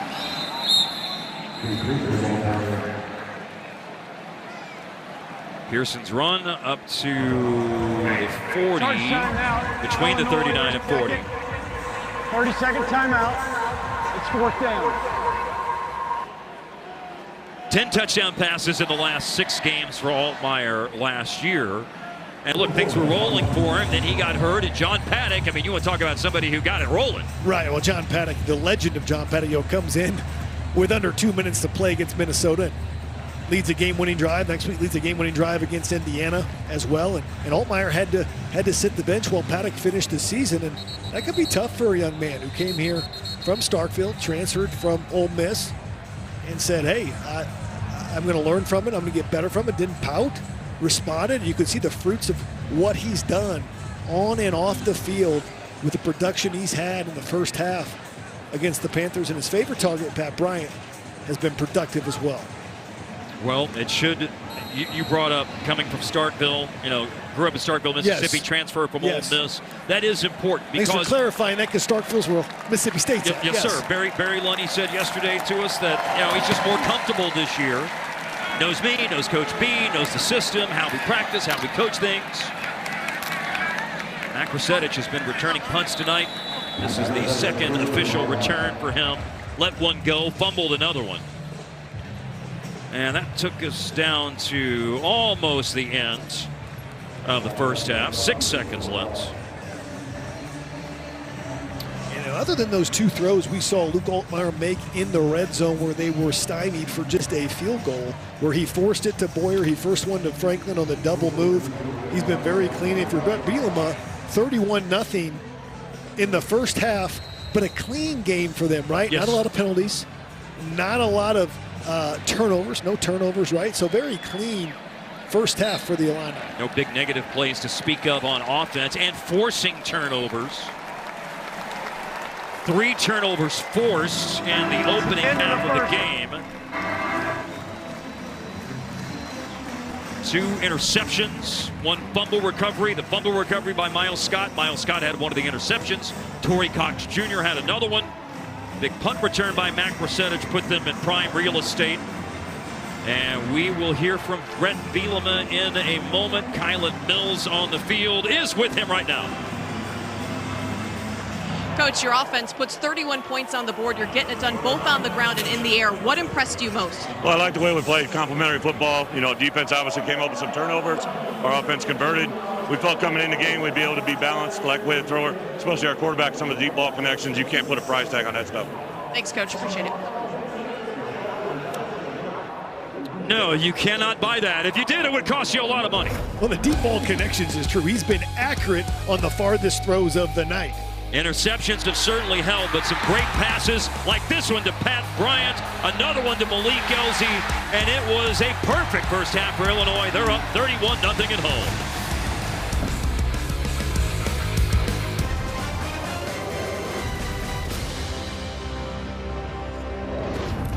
Halftime in Champaign. What a half it's been for Pat Bryant. How about this grab? Fabulous. One of his 2 touchdown receptions. Illini on top 31-0 at the half. Dave Refson, Howard Griffith with you. I recognize it's Eastern Illinois. It's hard to judge, especially against an FCS opponent early on in the year. But this is kind of what it's supposed to look like, Howard. There's not a whole lot to quibble with. Yeah. The Illini have been thoroughly dominant. Really going out and controlling the line of scrimmage, running the ball early in the first quarter, getting that done, and then coming back and coming up with some huge pass plays in the pass game. So they've done exactly what they've expected to do. Defense has stepped up and come up with 17 points off those 3 turnovers. And you look at what Eastern Illinois did a year ago. I mean, this was the top defense in the Ohio Valley Conference in terms of scoring D, 31 points in the first half. The Illini were not a great offensive football team a year ago. One of the things that really hampered them was they turned the ball over, but Luke Altmaier's done a great job of taking care of the football. 4 touchdown passes here in the first half. He's already at a career high there. Pretty clean performance. Yeah, so much of it is about continue to gain that confidence, and that he's getting that done today. They're putting him in positions to come up with some big plays. His receivers downfield are coming up with some huge catches for him as well. They have more than tripled Eastern Illinois' yardage. Again, the Illini very much in control, 31-0 at the break. This one of 3 games in the Big Ten tonight. Minnesota's got a power conference foe. Show you how they're faring against North Carolina. And Rutgers taking care of business against Howard. Yes. Yeah, Sorry. Howard. Sorry. Did your best. I tried. Highlights coming up. Couple other games going on in the Big Ten tonight. Minnesota hosting North Carolina. Heels up 7-0 on the move. Max Johnson picked off by Justin Wally. Had just one pick a year ago, but comes up with a huge one here, Howard. Yeah, really did a great job of tracking the football. And he's like, I'm going to score. I'm going to try to score this thing. Gets it down touchdown inside the 10. Marcus Major, the Oklahoma transfer, took it in a couple plays later. Then Max Brosmer with a QB sneak puts Minnesota on top 14-7. They just kicked off the third quarter. Gophers up by that touchdown. Rutgers and Howard pick it up in the first quarter. This game earlier tonight here on the Big Ten Network. Eric Rogers, speaking of interceptions, Howard. Really good job of running the route for the wide receiver, reading the quarterback's eyes, and then turning this into a touchdown. 52 yards. The former Northern Illinois transfer was 17-7 at the half. And then all Rutgers second half. Cal Monungai tied his career high with 165 rushing yards. Ethan Kaliak-Manis, a little bit of a coverage breakdown here, Howard. Yeah, just a little bit. Get it to the back out of the backfield, takes it in. Samuel Brown taking it in there, 31-7. Kaliak-Manis, 3 touchdown passes, 44-7. Rutgers, a winner. Let's talk through each one of those two games. Let's start with Minnesota. I think it's fair to say it hasn't been a great offensive performance for either team. Gophers right around 115 yards in the first half. They held Carolina under 100. It's really been the defense that's been this story. It really has, and they needed that defense to step up and play well because offensively they've had some challenges there and not being able to produce some of the big plays in the passing game. But this is a team that really, this is who you get when you talk about playing Minnesota. You know it's going to be a tough physical football game. And North Carolina was 5th in the nation in total offense last year. I realized they lost a quarterback who had a little something to do with that in Drake May. But again, this is a pretty good offensive program that Mac Brown runs. So it says something when you hold them under 100 yards. Gophers, we should tell you, playing without Darius Taylor, who is out with an injury. Okay, what about Rutgers against Howard? Yeah. Played well, certainly, in the second half, pulling away 31-7. The ground game was dominant. What did you take from it? I think it was early. You know, defensively, there were some few struggles. There were some breakdowns, but they were able to recover at halftime. And then they got back to exactly who they are, running the football. Kyle Monungai doing a great job of creating plays with his legs. And this is who this team is. There's some things that they need to clean up moving forward to next week. But I can tell you, Coach is going to be excited about that because they weren't world beaters today. 329 yards on the ground. That's pretty good. That's the most they've had in 8 years. I think the one thing that concerned me, Howard, we've wondered about the pass rush, particularly with Mohamed Touré out. They got one sack. It came at the end, basically in garbage. I think they'll have to continue to manufacture sacks, and that's coming up with some different schemes to bring extra defenders into the box to create some pressure. Proved a 6-0 all-time against the Bison. Meanwhile, Illinois trying to stay perfect against Eastern Illinois, and they are well on their way. Seth Coleman coming up with the fumble recovery here for the Illini. 31-0 Illinois at the break. More football tomorrow night on the Big Ten Network. Game 1 of the Jonathan Smith era at Michigan State as they will host Florida Atlantic. Comes your way at 7 Eastern, 4 Pacific here on the Big Ten Network and always on the Fox Sports app. Look at the big board. How about 18 games this weekend? 9 of them here on the Big Ten Network. Game 2 of our doubleheader as Illinois on top of EIU, 31-0. Pat Bryant, team high 7 TD catches last year. Already 2 in this game. 2 of the 4 touchdown tosses for Luke Altmaier. Second half coming up from Champaign.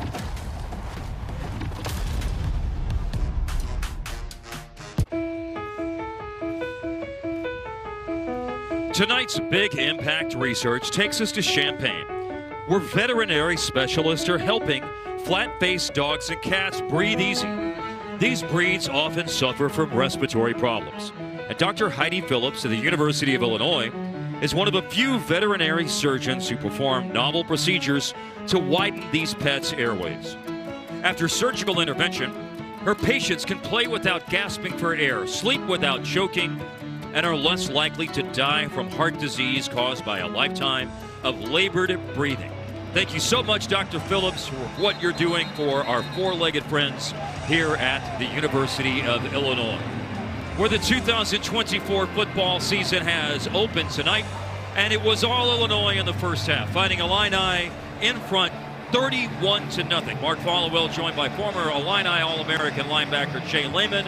What a first half, Jay. Very clean football. No turnovers for the Illini. Very limited on the penalties and sharp offensively. Luke Altmaier looked as good as we've seen him in an Illini uniform. We now have our first half stats brought to you by Belfour Restoration and the stats for the first half of tonight's game. Belfour Property Restoration, that is. First half numbers. How about this? 275 yards of total offense for Illinois. Last year they averaged 391 a game, which was third in the Big Ten.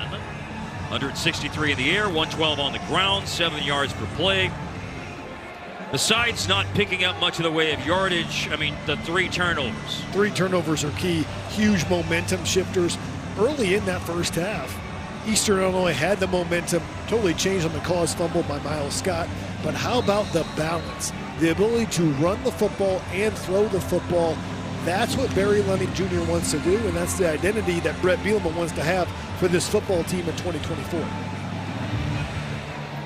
Illinois won the toss tonight. They received to start the game, so Eastern Illinois has the ball to start the second half. And more down the field from Kylan Mills. As Eastern Illinois looks to close this 31-point deficit, head coach Chris Wilkerson says it all comes down to winning the turnover battle. He says 3 is just too many in the first half. His team has to do a better job of possessing the football and then cleaning up some of those giveaways. He also says special teams blunders were really costly. That's another thing they want to clean up in the second half. Defensively, he said, give credit to Illinois. They made some great contested catches. He also said they were playing some man-to-man on the outside that he feels like was problematic, so they may make some adjustments in what they're doing schematically. I mean, Chris Wilkerson, Kylan, you know this, Jay, you know this. I mean, the conversation ended. Again, to reiterate, if we're going to go up to Champaign and have a chance, we cannot beat ourselves. Our team is built on taking care of the ball. Turnover margin per game, they were the best in FCS last year. They were a plus 1.4 per game in turnovers. MJ Flowers running play. Doesn't get very far.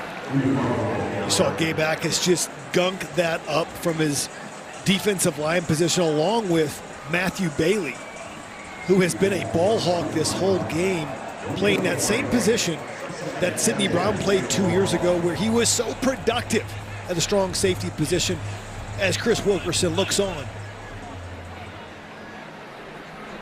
Former head coach at the University of Chicago. Charter member back in the day at the Big Ten. MJ Flowers caught it and then knocked down by Caleb Patterson. Patterson, the redshirt sophomore from Jackson, Mississippi, transfer from Pearl River Community College, starting at corner tonight, and an outstanding open field tackle. First off, look at the technique. Watch Patterson destroy the block, run right by it, and then tackle the near hip of the receiver to make a tackle in space for a loss. Patterson has great length at corner. He beat out Terrence Brooks for this starting job for the Illini and makes the tackle in space, shaking up on the play a little bit, and asked for the trainers to come take a look at him as he walks off under his own power. Looks like he's got a smile on his face as he walks off.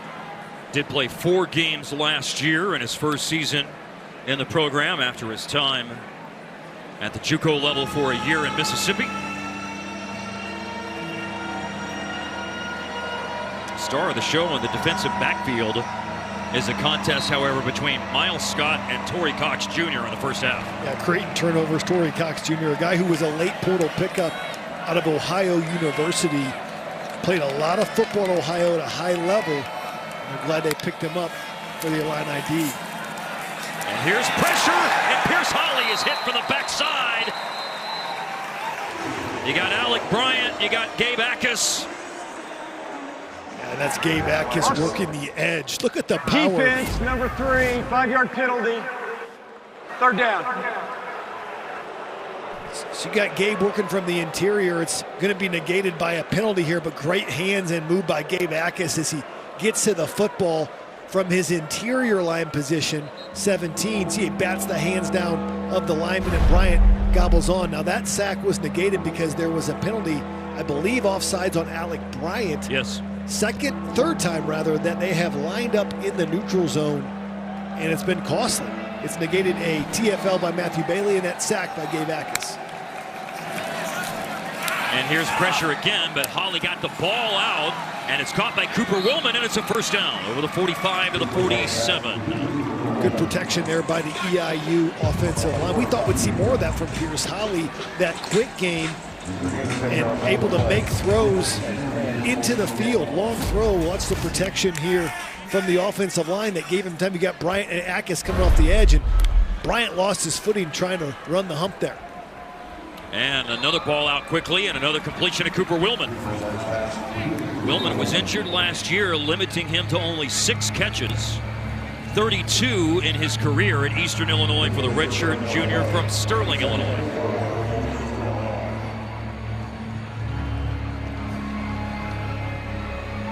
That play went for 6.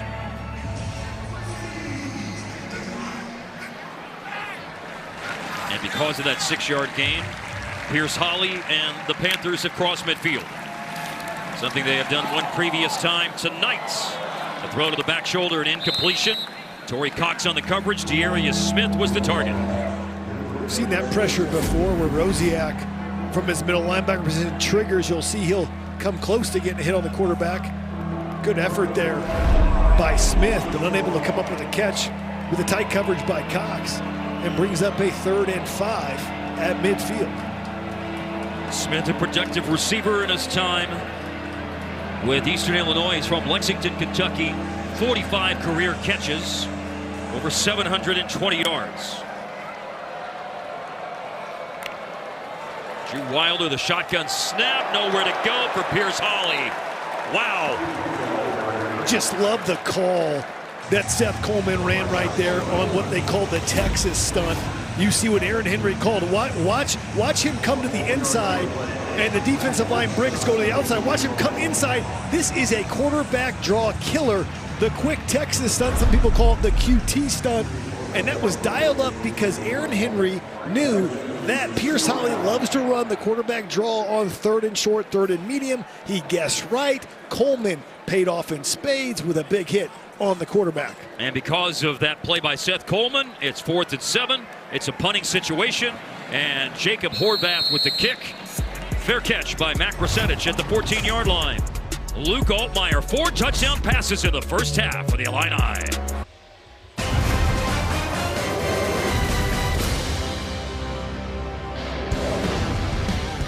The stars of the game tonight for Illinois, it's a consolation when you look at how many players have starred tonight for the Illini. We picked 4.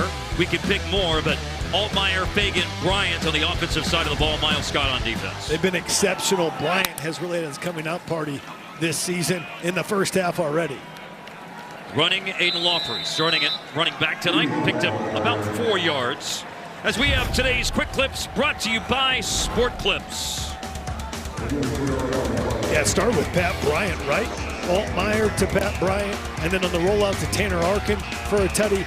And then look at this dart, this rainbow shot all the way to Pat Bryant and Malik Elzy as well. The deep ball was on point for Luke Altmaier. A very efficient, successful first half for Luke Altmaier.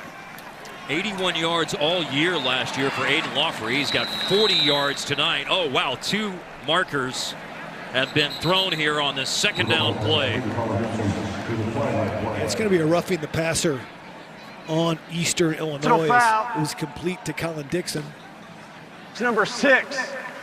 15-yard penalty from the end of the play, automatic first down. That's pass rusher after that Joel last defensive Barrows. possession.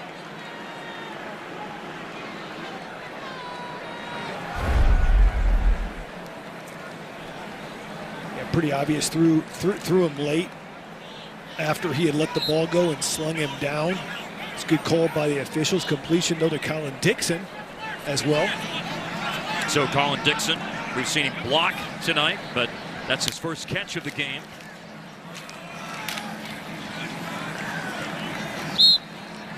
Another run for Lofrey. Past the 41. Luke Wagner with the tackle.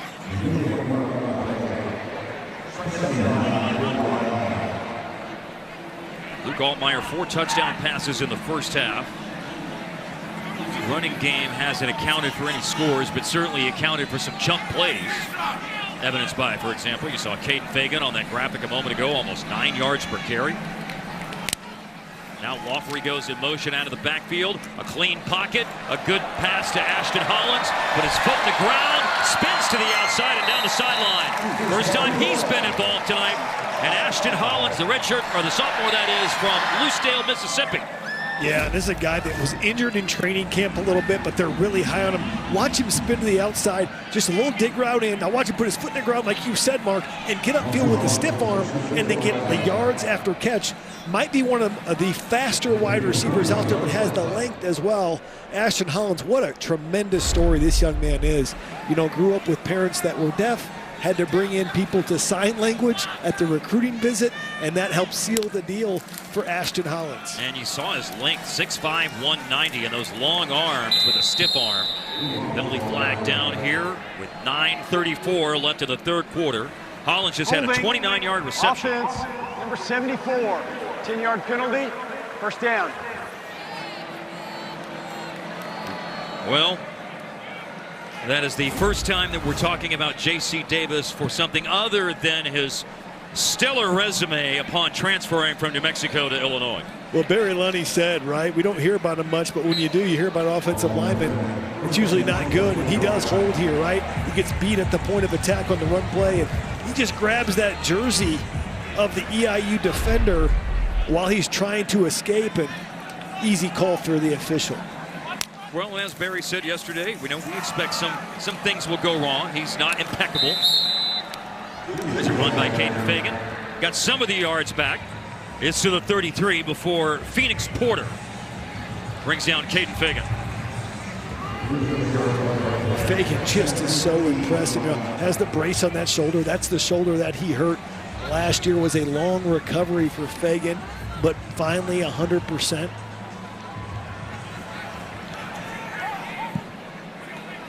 Barry Lunny Jr. was at UTSA before coming to Illinois. Was with Brett Bielema at Arkansas, coached as an assistant on his dad's staff at Bentonville High School. And here's a catch by Kenari Wilcher and a late flag at the end of the play. The catch and run left Illinois short of the first down by 2 yards, but then you saw the afters and the resulting penalty.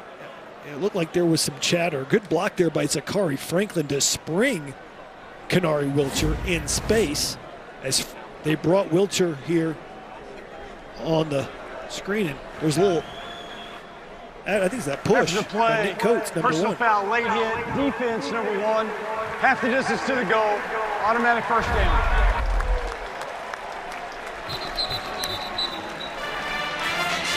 Well, the drive now, an even more favorable position for the Illini.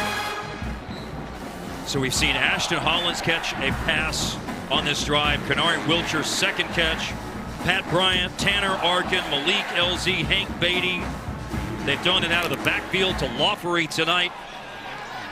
Spreading the wealth in the passing game, Jay. But right now, it's the running game. And Lofrey so close to accounting for the first rushing touchdown of the game tonight for Illinois, but down to the 2. I love what Barry Lunny's done with, he's hurrying up out of the huddle, not allowing them to line up correctly. This is the third or fourth time we've seen them run out of the bunch formation into the boundary.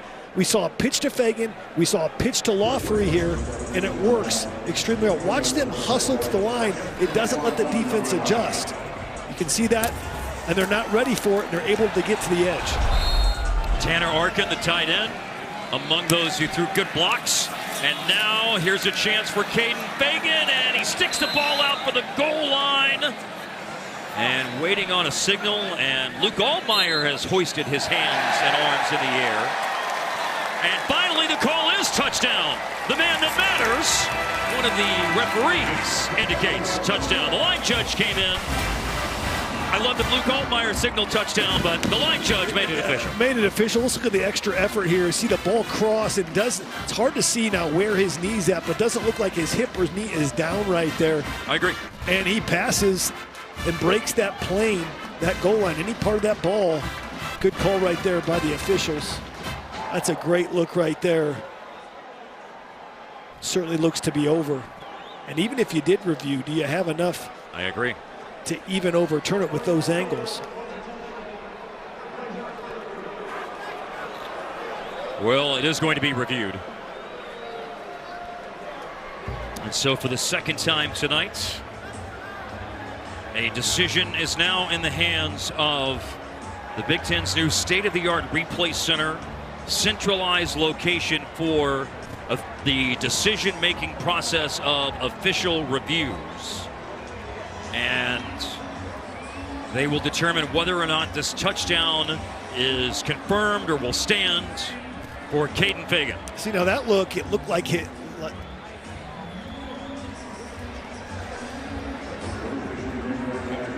Well, Mike Pereira, our rules analyst. We get to talk to Mike for the first time tonight and the first time in 2024. And Mike, you're having a look at this as we are. What do you think?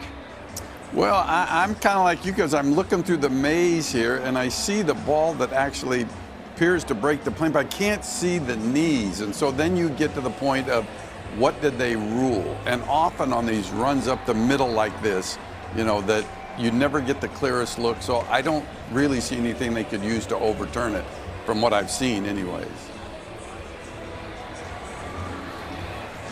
Well, it would be the first rushing touchdown tonight if it does indeed either be a call that is confirmed or, to Mike's point, maybe just they'll announce it as a call that stands. And see, there you can see that his hip, which would be similar to a knee, is going down, and it's just tough to tell when he actually crossed and when the hip actually hit. After review, the runner was down at the half-yard line.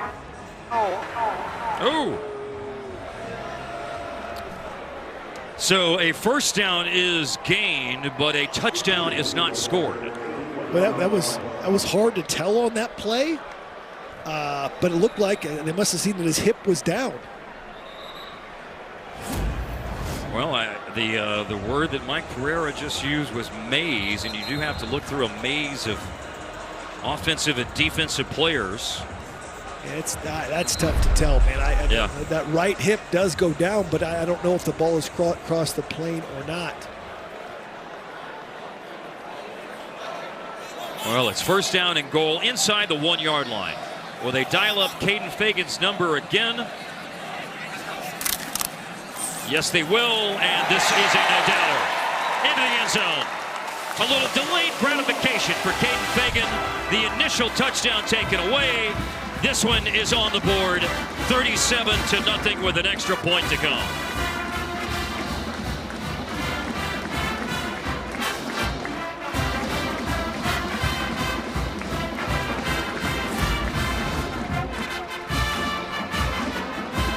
One-yard touchdown run. Just a little zone play, right?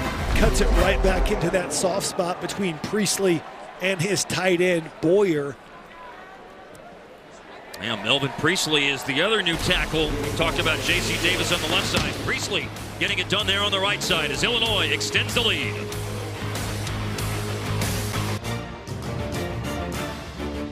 Today's Old School feature brought to you by Old National Bank. This is the 100th anniversary season of Memorial Stadium. You saw a photo of the dedication game against Michigan back in 1924, game against Army in 1929, the Galloping Ghost, Red Grange with his return in 1974. 1983, a win over Michigan, first one in 16 games. Howard Griffith, of course, part of the Big Ten Network studio crew, 8 touchdowns in 1990, Big Ten championship in 2001. James McCourt with the walk-off field goal for the big upset over number 6 Wisconsin back in 2019. Some of the great, awesome sights of Memorial Stadium over the last 100 years. Dick Butkus, who passed away approximately 10.5 months ago. You see the number 50 and the number of the legendary number 77, Red Grange. 4 touchdowns in the first half of the win over Michigan in the dedication game 100 years ago. I mean, to get your number retired For the University of Illinois, there's a very, very high standard. Yes. Doesn't get any better than Red Grange and the great Dick Butkus. Someone I know who you held in high regard as a linebacker, Jay. No Very question. high regard. The first play of this drive here for Eastern Illinois. MJ Flowers has not had the chance to show his stuff tonight, but an accomplished underclassman still running back for Eastern Illinois, brought down by Dylan Rosiak, among others. Getting a look at the Illinois defense, who's trying to pitch a shutout. 2.5 quarters, just a little bit past the midpoint of the third quarter now. Matthew Bailey, getting a look at Bailey, one of the safeties along with Miles Scott. Here's a throw to the sideline. Cooper Willman caught it, rolled out of bounds, and down to Kylan Mills with more on the field. After the last defensive possession, Illinois head coach Brett Bielema called over the linebackers and absolutely reamed them out for an offside call a couple of plays earlier. He said, you have to get back, you have to get onside. Defensive coordinator Aaron Henry and linebackers coach Archie McDaniel joined in, saying, how are you going to be the best position group on this team and be offside? Despite the lopsided score, the coaching staff making clear that penalty unacceptable. So there was a fumbled snap here on 3rd and short. You saw, and I think Kyla had some great stuff I'm going to revisit here in a second. But let's sort this out. Challenges, therefore they're charged with timeout. Timeout, Illinois.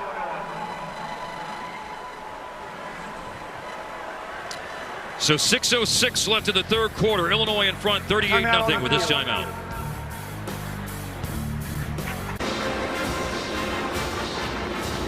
We return with 6:06 to go in the third quarter in Champaign, and Illinois in front of Eastern Illinois, 38-0. Brett Bielema wanted to challenge this play, a Cooper Willman catch, which the ball did touch the ground, but he didn't lose control. Certainly did look like the ball hit the ground there, but he did not have a challenge. And so they were just charged a timeout, Jay. That's correct. And so that third down play where Pierce Hawley fumbled the snap was blown dead beforehand, and they were just charged a timeout. Now markers come in. Hawley was able to churn past the 35 for a first down, it appears. Now the question is, does this stand?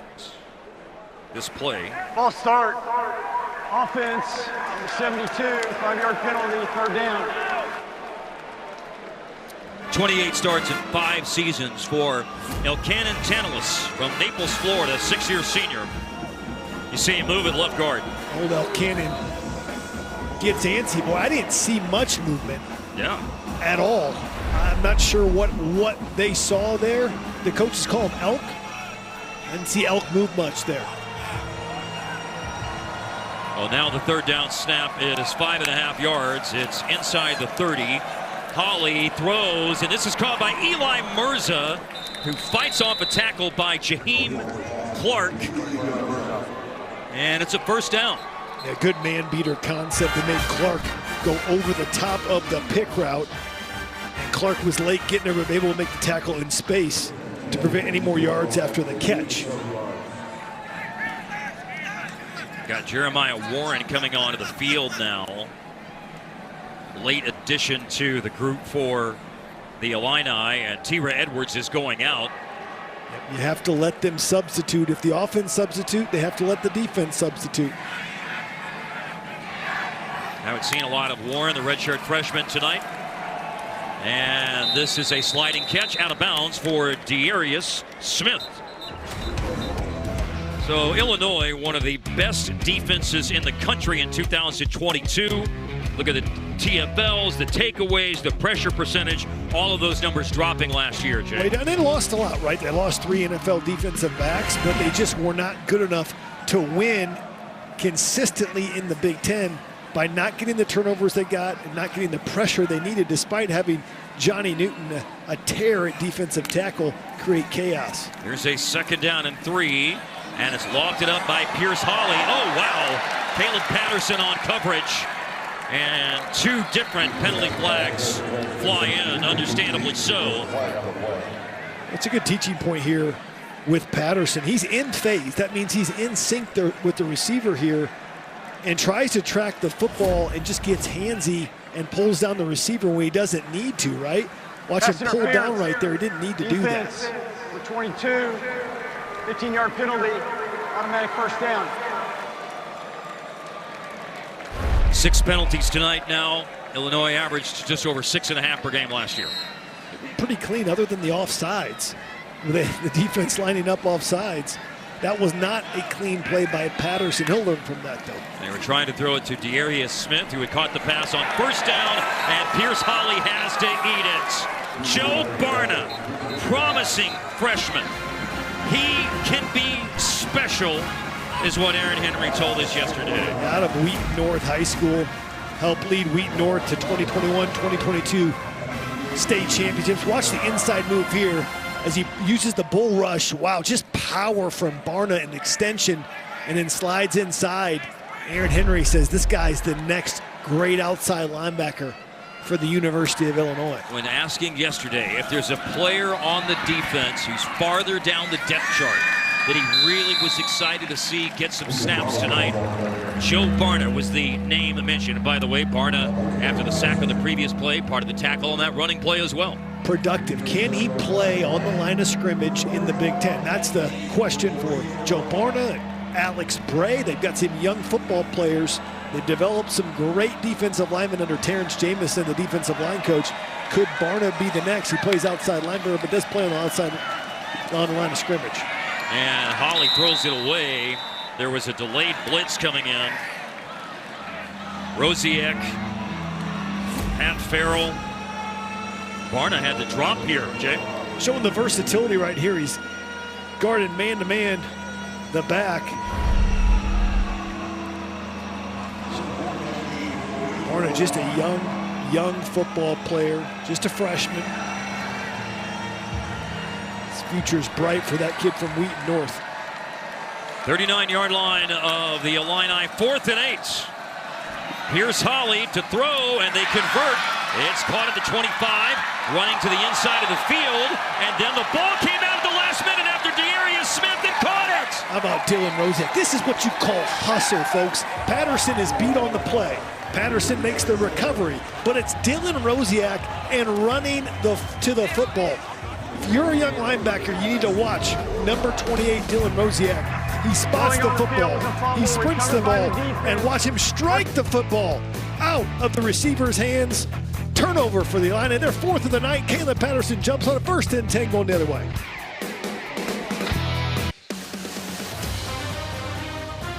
Tomorrow, more football comes your way when the Spartans start their season against Florida Atlantic.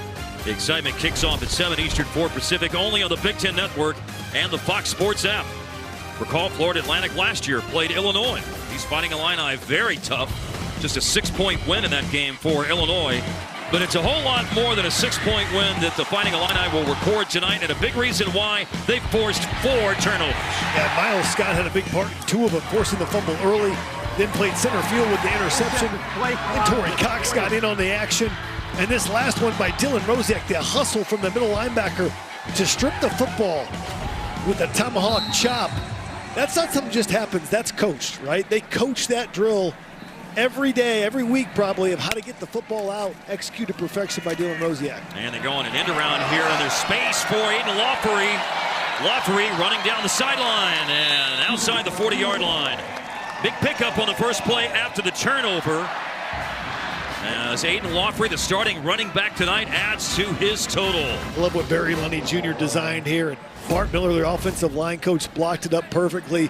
Bringing Lawfery in motion, having Caden Fagan and Big Zy Chrysler lead the way outside. Watch Fagan block down the field, which creates that big play for Lawfery.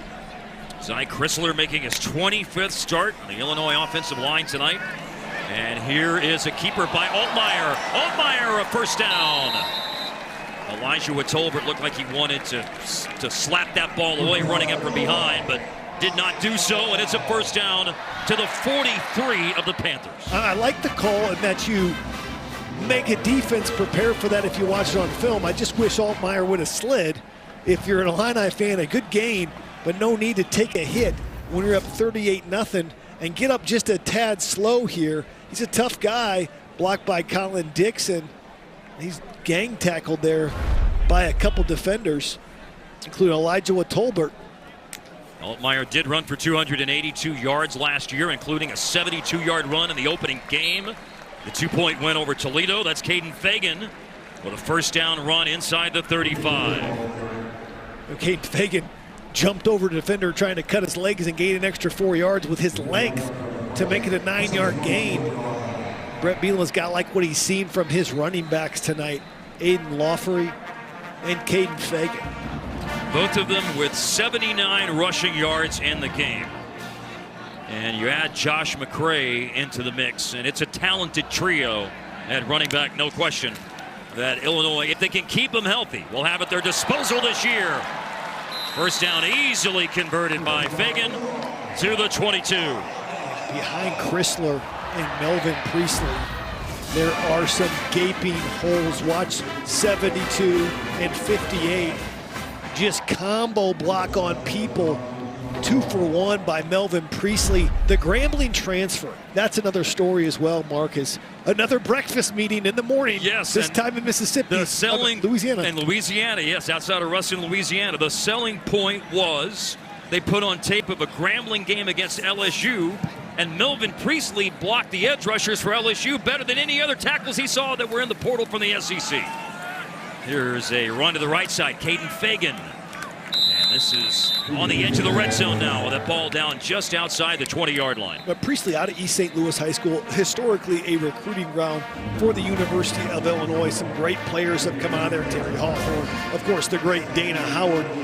Henderson, the other tackle, another tackle is from John Henderson from East St. Louis, so it was a good fit. Barry Lunny sat down with him. They said they brought Aaron Henry down as well, and Coach Bielema to try to get Melvin Priestley to commit.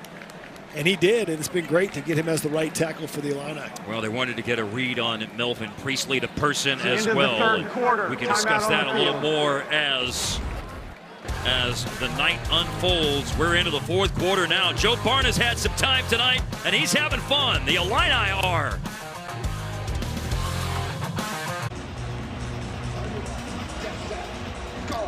This man may need a scholarship here in the galloping ghost race that occurred between the third and fourth quarters. Wow. Jay, we might say that's picking him up and putting him down. Not sure Aiden Lawfrey could beat that guy. With the 4.41, converted 40 from his 10.5 800. All we know is that 77-yard race was won handily by the Ghost himself. And now to the other end, and Luke Altmaier still on the field as we begin the fourth quarter. Alex Kapka-Jones, he was the intended receiver. Well, running the football, we know how important that is to Coach Brett Bielema. And look at the success tonight.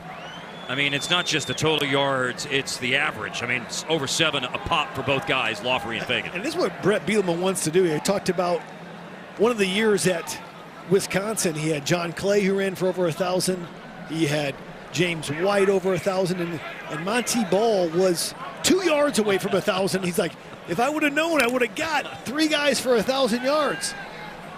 Man, Altmaier has time to do his laundry back there, and then finally has to go to the check down throw. And part of the running back room, Josh McCray, makes the catch, but it's short of the first down. The ball is at the 17-yard line. They're 5 yards short. Jay Burt on the tackle. There's also a penalty on this play, the second of the fourth quarter. To the face. Defense, number 91. Half the distance to the goal, automatic first down. Well, a most untimely 6th penalty of the game for Eastern Illinois. Yeah, on J.C. Davis was blocking Nicholas Oliveira Chase, and Oliveira Chase got his hands up into J.C. Davis's helmet. Sometimes that happens on purpose. Sometimes it's just by accident when you're trying to fight to get to the quarterback. Oliveira Chase, his second year with Eastern Illinois after 2 years at Division II Franklin Pierce University in New Hampshire. Named Jay for the 14th President of the United States. Josh McCray fighting for extra yards off the pile and spins to the 6-yard line. I don't know if I'm more impressed with you knowing Franklin Pierce or that he's the 14th president of the United. We all know the 16th, right? Yes, we do. We're in the land from of, the land of Lincoln. We're in the land of Lincoln, so we all know that in this neck of the woods. But the 14th, I can tell you, I would have been able to rattle that out. But when you're with a play-by-play pro, they have all kinds of facts that they could pull out of their archives. Well, we move on here early in the fourth quarter. I did not think Franklin Pierce and F. Scott Fitzgerald would both be referenced tonight. We now reference Josh McCray, untouched into the end zone. Melvin Priestley, the transfer from Grambling State, helped plow the road. And it is a big number on the board tonight here in the land of Lincoln. The land of Lincoln. Melvin Priestley, though, how about him pulling around here, 58? Wow. Get him some syrup. You know, they said he went to, they went to the version of a pancake house, kind of like an IHOP in Louisiana, and he looked like he had some syrup with that pancake. Get that guy another breakfast. Oh, my goodness. Phoenix Porter got taken out. He got pancaked by Melvin Priestley, and that opens it up for Josh McCray into the end zone. It's 45-0. Wow.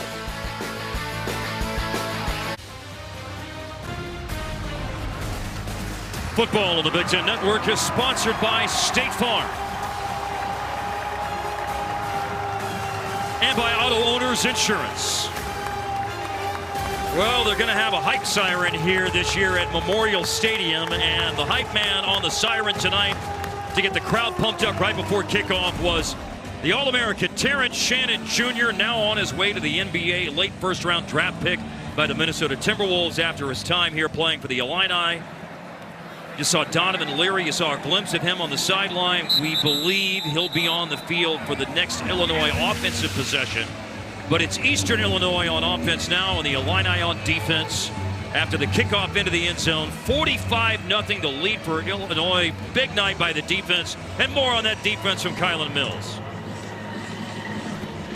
Yeah, this Illinois defense has been wreaking havoc with forced turnovers. Defensive coordinator Aaron Henry says takeaways have been a big focus throughout training camp. So for the first time this year, Henry implemented a turnover belt as a way to celebrate defensive takeaways. It's a WWE-style belt that says Mayhem King on it. Henry says it's awarded to a player every practice who forces the most turnovers. It is not on the sidelines at games, though, which is probably for the best in this game, because it's been like an episode of Oprah. You get a turnover, you get a turnover, you get a turnover up until this point. You know, AEW was in town last night. Aaron Henry says, you know, he enjoys wrestling. AEW and their new champion. He could have got a new belt from Bryan Danielson last night. AEW reference here tonight. You see Aaron Henry, second-year D coordinator. He's a guy who says, I think this team can be a lot improved on the defensive side of the football because of the experience they bring back. By the way, Kendi Young has come into the game at running back for Eastern Illinois. He ran the ball on first down. The back shoulder throw for Darius Smith was incomplete. One of the things we talked about with Aaron Henry yesterday was why the 2024 iteration of Illinois' defense will be better, will be more like 2022. And he said, well, we've got more experience. The portal guys that have come in have experience, added to the nucleus of guys who gained experience and got some growing pains out of the way last year. And he said, I'm going to be better and different and call things differently. Year one to year two, almost turnover number 5. Wow. Right to Terrence Brooks, one of those portal guys with experience, Jay, coming in from Texas. Yeah, they got him late out of the portal in Texas, was in a battle with Caleb Patterson for that position. And watch him in phase and covered with Garner applying the pressure. He just turns around just too late, hits him square in the numbers. They're deep at corner. Caleb Patterson, Cox, Xavier Scott can do it as well. Brooks.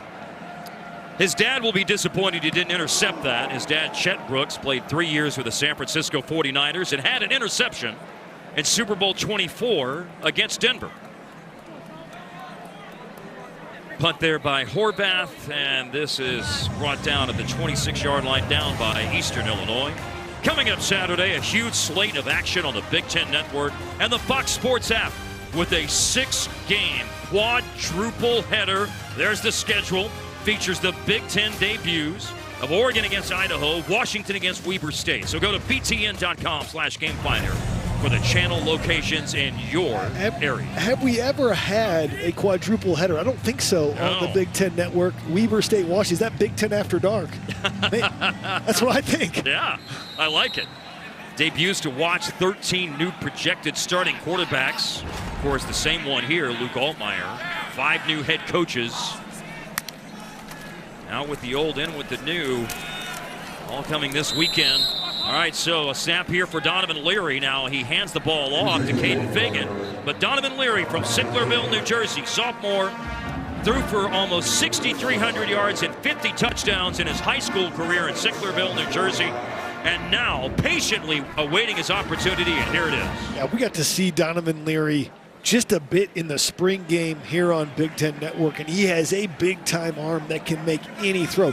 Probably not as mobile as Luke Altmaier, but very explosive arm. He can put it on a rope. Fagan running again. Close to the first down, may have it. Now over the 36-yard line. Kalen Drakeford with the tackle. And Donovan Leary's got a good arm. They did rest him a couple of days. He had a little bit of arm fatigue during fall camp, but Barry Lunny Jr., the offensive coordinator, on a discussion yesterday, said he's absolutely earned his opportunity. He's ready to go, and it would certainly be icing on the cake if we can give him an opportunity to play. Well, you think you want him to get his first live football reps here rather than, let's say, late October at Alton Stadium when you go out to Oregon, right? That's suboptimal. Right, yeah. you want that. By the way, got a 100-yard rusher tonight, Caden Fagan. Just tacked on a little more, so he's going to be in the neighborhood of what, 107 now, thereabouts?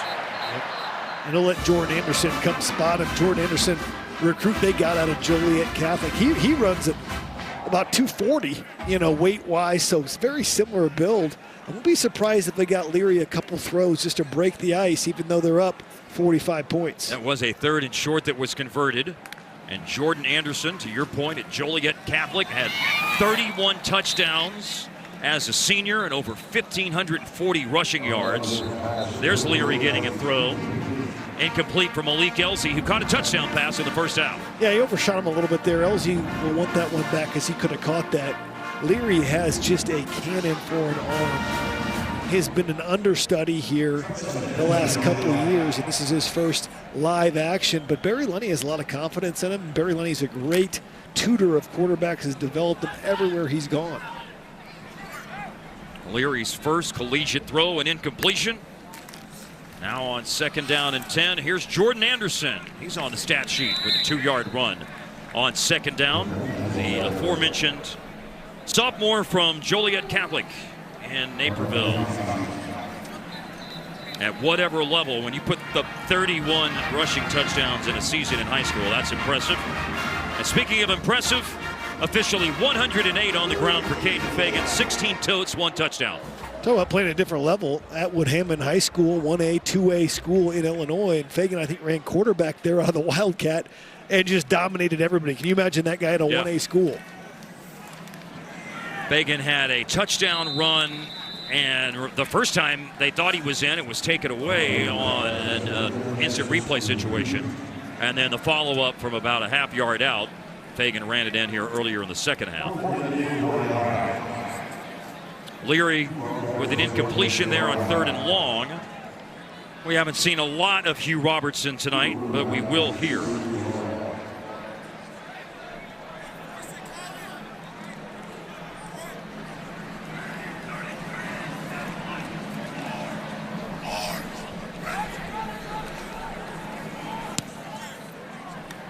Punt with just over 10 minutes left in the game. And a fair catch just outside the 15-yard line by Cooper Willman. Big night for the Fighting Illini. There's such incredible history in the Big Ten Conference. And there's writing new chapters. You go back to the 10, of course, that we know from 1950. Big move in 1990 when Penn State came out of the independent ranks to join the conference. Nebraska in 2011, Rutgers and Maryland in 2014, and now the expansion westward.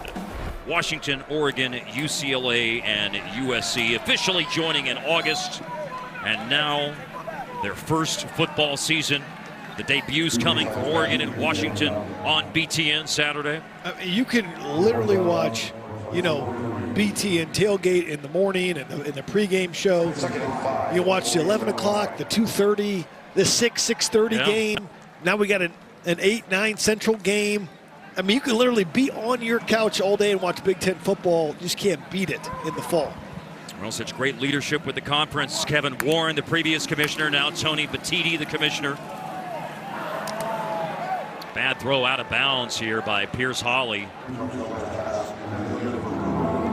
Terrence Brooks, who almost had an interception on the last drive, was on the coverage of Cooper Willman. There's Jaheim Clark. Clark getting some time tonight, sophomore from Fort Myers, Florida. Some really good depth in the cornerback room. Torrey Cox Jr. Xavier Scott. Caleb Patterson. He started tonight. Now Brooks and Clark playing. Maybe we'll see a little Chase Canada before the night is over. Here's a slant route, and that's a good throw by Pierce Hawley. He obviously hasn't had the night that he would have hoped. But you saw him hit C.J. Nelson, transfer from the University of Houston. This is the schedule this year for Illinois, Jay, and as you peruse all up and down, look, the game that matters most is the next game. Right. Now, nobody's going to have a short week. Kansas and Illinois are both on level terms in that regard because KU played tonight. The Jayhawks, they thrashed Lindenwood at their game, so both played a Thursday night game, an extra day and a half, if you will, to prepare for that game next week. Well, that one's got to be circled as we see Holly throw it out of bounds for the Illini. They went out to Lawrence, and it was difficult last year. Lance Leipold put a number on this Illinois defense, had 19 plays of 15 yards or more. It was astounding how they were able to move the football on them, and they just were never really in that football game. Can it be different this time, September 17th? In the middle of the schedule, it gets really difficult, right? You've got Michigan and Oregon in successive weeks. You got to go out to Outson for the first time, and you finish up with Michigan State, Rutgers, and your rival Northwestern.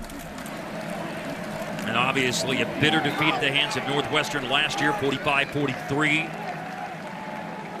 Before it's all said and done, obviously Illinois will be in close games again, and that's an element of 2024. It's not like they were bad in close games last year. They just had so many and two ill-timed losses in close games at the end of the season. They were 5-3, though, in one-score games last year. And the turnovers in a close game and that margin will make the difference. If they can flip that, like we said, they struggled in the turnover margin last year. If they can flip that, they can win some of those close games. Here's a third down play for Eastern Illinois. Pierce Hawley put some air under this pass. Too much. Way too much. Over the head of Anthony Menavez, the tight end, who was the closest receiver in the vicinity. Eastern Illinois is perhaps headed towards a third straight shutout at the hands of a Big Ten team. 41-0 to Northwestern in 2015, 52-0 against Indiana in 2019, and down 45-0 with 8:13 to go. Illinois 18-0 all-time against FCS schools. Eastern 0-14 all-time against power conference teams. 0-9 against Big Ten teams. They do have some FBS wins, 6. 5 of them against MAC opponents, and 1 against San Diego State. Malik Elzy, he's got a touchdown tonight. A lot to celebrate in this season opener for the Illini.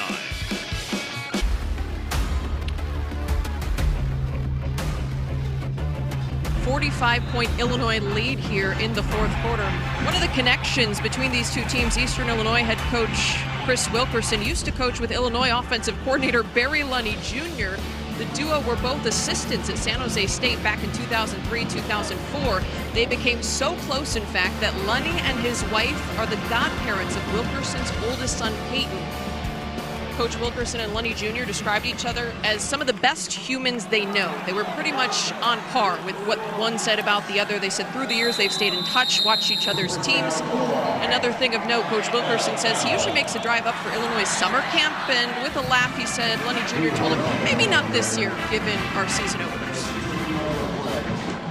Well, great photos. Chris Wilkerson's wife, Sharna, Barry Lunny Jr.'s wife, Janelle.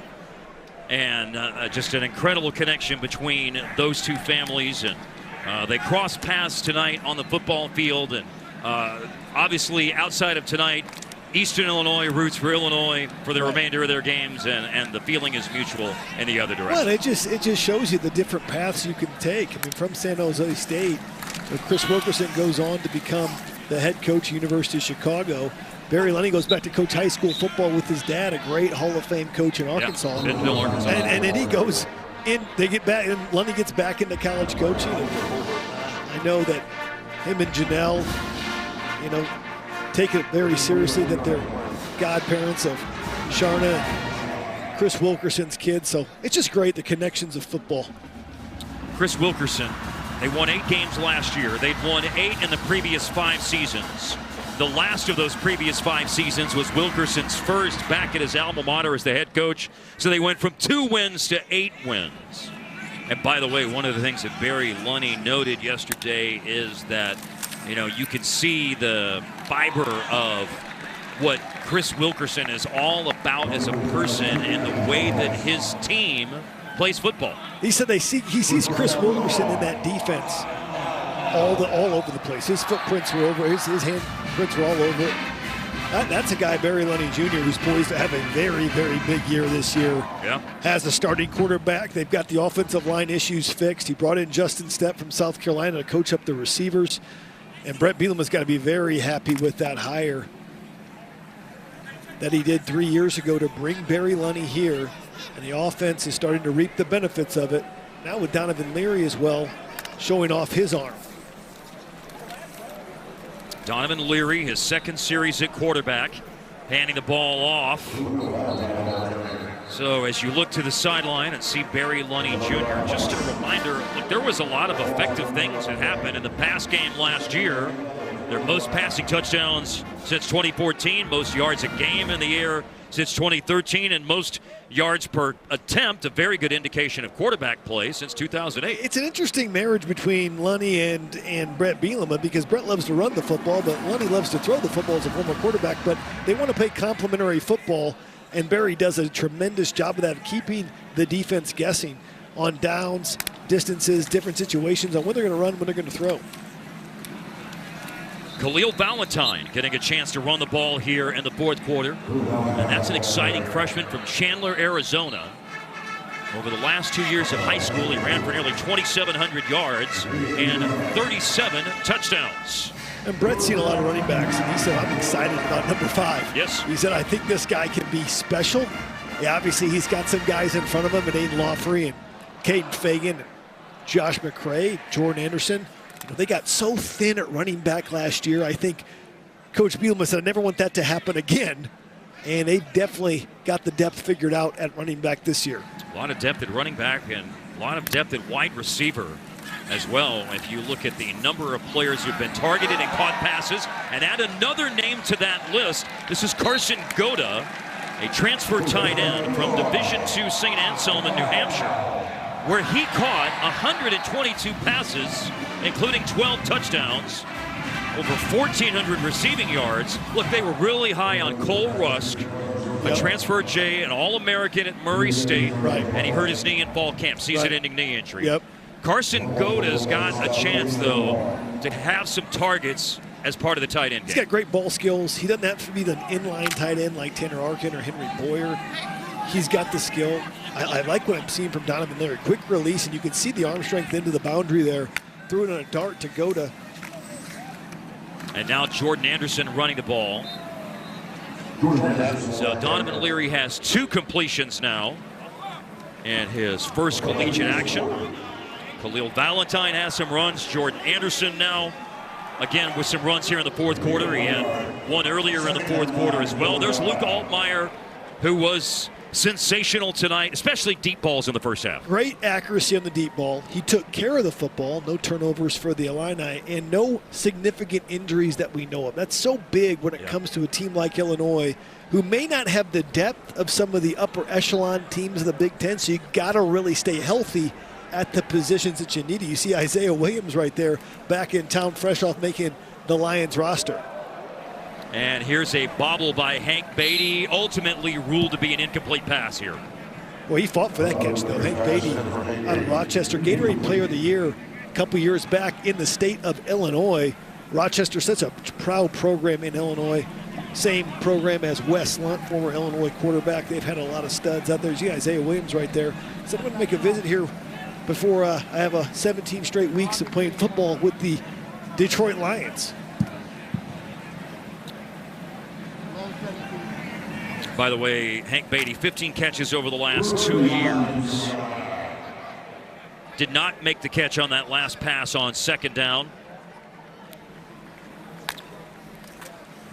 A lot of, even with Isaiah Williams, who you just saw, and Casey Washington gone. So let's see who's caught passes tonight. Pat Bryant, Tanner Arkin, Carson Goda, Kenari Wilcher, Ashton Hollins, Zachary Franklin, Malik Elzy, Hank Beatty. They've thrown the ball to Lawfrey out of the backfield. Josh McCray's caught a pass tonight as well. So they have they spread the wealth in the passing game tonight, to the point about depth at receiver. Equal opportunity pass throwers. I don't know how to say equal opportunity employee, but as we approach the 2-minute timeout, Altmaier chatting with Isaiah Williams. 2-minute timeout, Illinois the ball, and a 45-point lead here late in the game. Dave Revson, Howard Griffith with you. The Illini looking the part here in the opener, doing exactly what they should have done. Did everything they needed to do from an offensive standpoint. You look at it from a defensive standpoint, coming up with turnovers. They played a very clean game tonight. Been fabulous so far from the Illini, obviously going to 1-0 on the year. We'll have highlights of this one coming up on the big show. Going down to the wire in Minneapolis as well. Get you updated on that one. Show you how Rutgers fared. All of that ahead. But for now, we send it back to the guys in Champaign. That's about to be 26 out of 27 home openers won here for Illinois. Those remaining till the end enjoying themselves tonight. 45-0 lead for the Illini. They do have to punt here out of the 2-minute timeout at the end of the game. So Eastern Illinois will have one last chance on offense, trying to avoid being shut out by a Big Ten team for the third straight time. Fair catch inside the 10-yard line for Cooper Willman with 1:53 left in the game. Now remember that another new wrinkle to college football this year, in addition to helmet communication and 2-minute timeouts. Those things pale in comparison, Jay Lehman, to the 12-team playoff. This is the format: 5 highest-ranked conference champs, 7 highest-ranked non-champions at large, 4 highest-ranked conference champs with a bye. Remaining teams seeded 5 to 12. Campus sites for those games, by the way. It's just interesting to me because it kind of got the flavor of, okay, Ohio State, Michigan, Georgia, Alabama, Clemson back in the day, maybe and now you have a whole other set of teams. Penn State might be in there, USC might be in there, Oregon might be in there. Illinois 2 years ago had an outside shot to make it if they finished strong, right? Wisconsin for many years has been a 10-win team. Would they make it? From a Big Ten perspective, no team would have benefited more from an earlier introduction of the 12-team playoff than Penn State would have. Yeah, well, think about Penn State. Think about some of those Wisconsin teams that Paul Chryst had as well. Brett Bielema had some teams that were top 10 at Wisconsin as well. As he went to 3 straight Rose Bowls from 2010 to 2012. On the playoff side of things for Eastern Illinois, of course, they were just outside the 24-team FCS playoff field last year. That's the goal for them this season. They have a game against Indiana State next week. They play at Northwestern. After that, they're playing 2 Big Ten opponents. They've got a rivalry game that they play at Illinois State. They don't leave the state of Illinois until they play a game at Tennessee State in conference in the Big South Ohio Valley Football Association on October the 12th. And that's their goal, is to get into their own FCS playoff after just being on the outside looking in last year. Well, they got the right guy in Chris Wilkerson. He's a guy that, you know, lives and breathes Panther football and is the right guy for that job and building that program up. They've had success there. Dino Babers came there with Jimmy Garoppolo's. Jaheim Clark with break up there, getting some good time for the backups now. Incredible balance in this game from a statistical standpoint for the Illini tonight. They run for 244, they pass for 242. And they're on defense here, a defense that's forced 4 turnovers as they wind down towards the end of the game. A second down play for Eastern Illinois. We'll see how many snaps are left in this one with 49 seconds left. Pierce Hawley had an excellent season last year. He'll have better days this season as he leads the Panthers, but it was a difficult night for him. A couple of turnovers, one just outside the 20, one inside the 20 in the red zone. Undercut any real opportunity for Eastern Illinois to establish a beachhead in this game tonight. And credit Illinois of taking advantage of the turnovers and capitalizing with points off of each turnover that really turned this game on its head early on.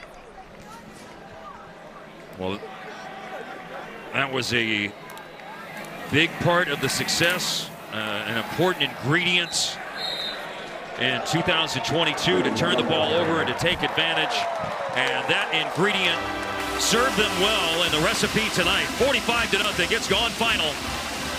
The biggest shutout win for the Illini since October of 1973. Wow, 51 years against Iowa Hawkeyes. Wow. Impressive. Brett Bielema now 19-19 in 3 seasons and 1 game as the head coach of the Illini. 116 wins between his time as a head coach with Wisconsin, Arkansas, and now into season number 4 at Illinois. And they'll look at some good things on the tape. They'll obviously discuss some areas of improvement in a big game with the Kansas Jayhawks for the Big 12 next week. Yeah, 9 days to get ready for that. That's going to be a night game at 6 p.m. on FS1. Tune in for that. There could be a lot of scoring in that game, Mark. Lance Leipold always has explosive offenses. Barry Lunny probably has his best offense he's had here at Illinois as far as from a personnel perspective. And they got weapons, a running back and receiver that we saw can change a game in an instant. Well, we'll see if Aaron Henry's defense can force the turnovers in that particular game that they did tonight. And for more on Illinois' performance, Kylan Mills with Brett Bielema. Coach, you talk about complimentary football. Your team rushed for more than 240 yards and had more than 240 yards in the air. What did you like most about the offensive production? I like the balance. I think anytime you can put those numbers together, the 200-200 combo, you win a lot of games.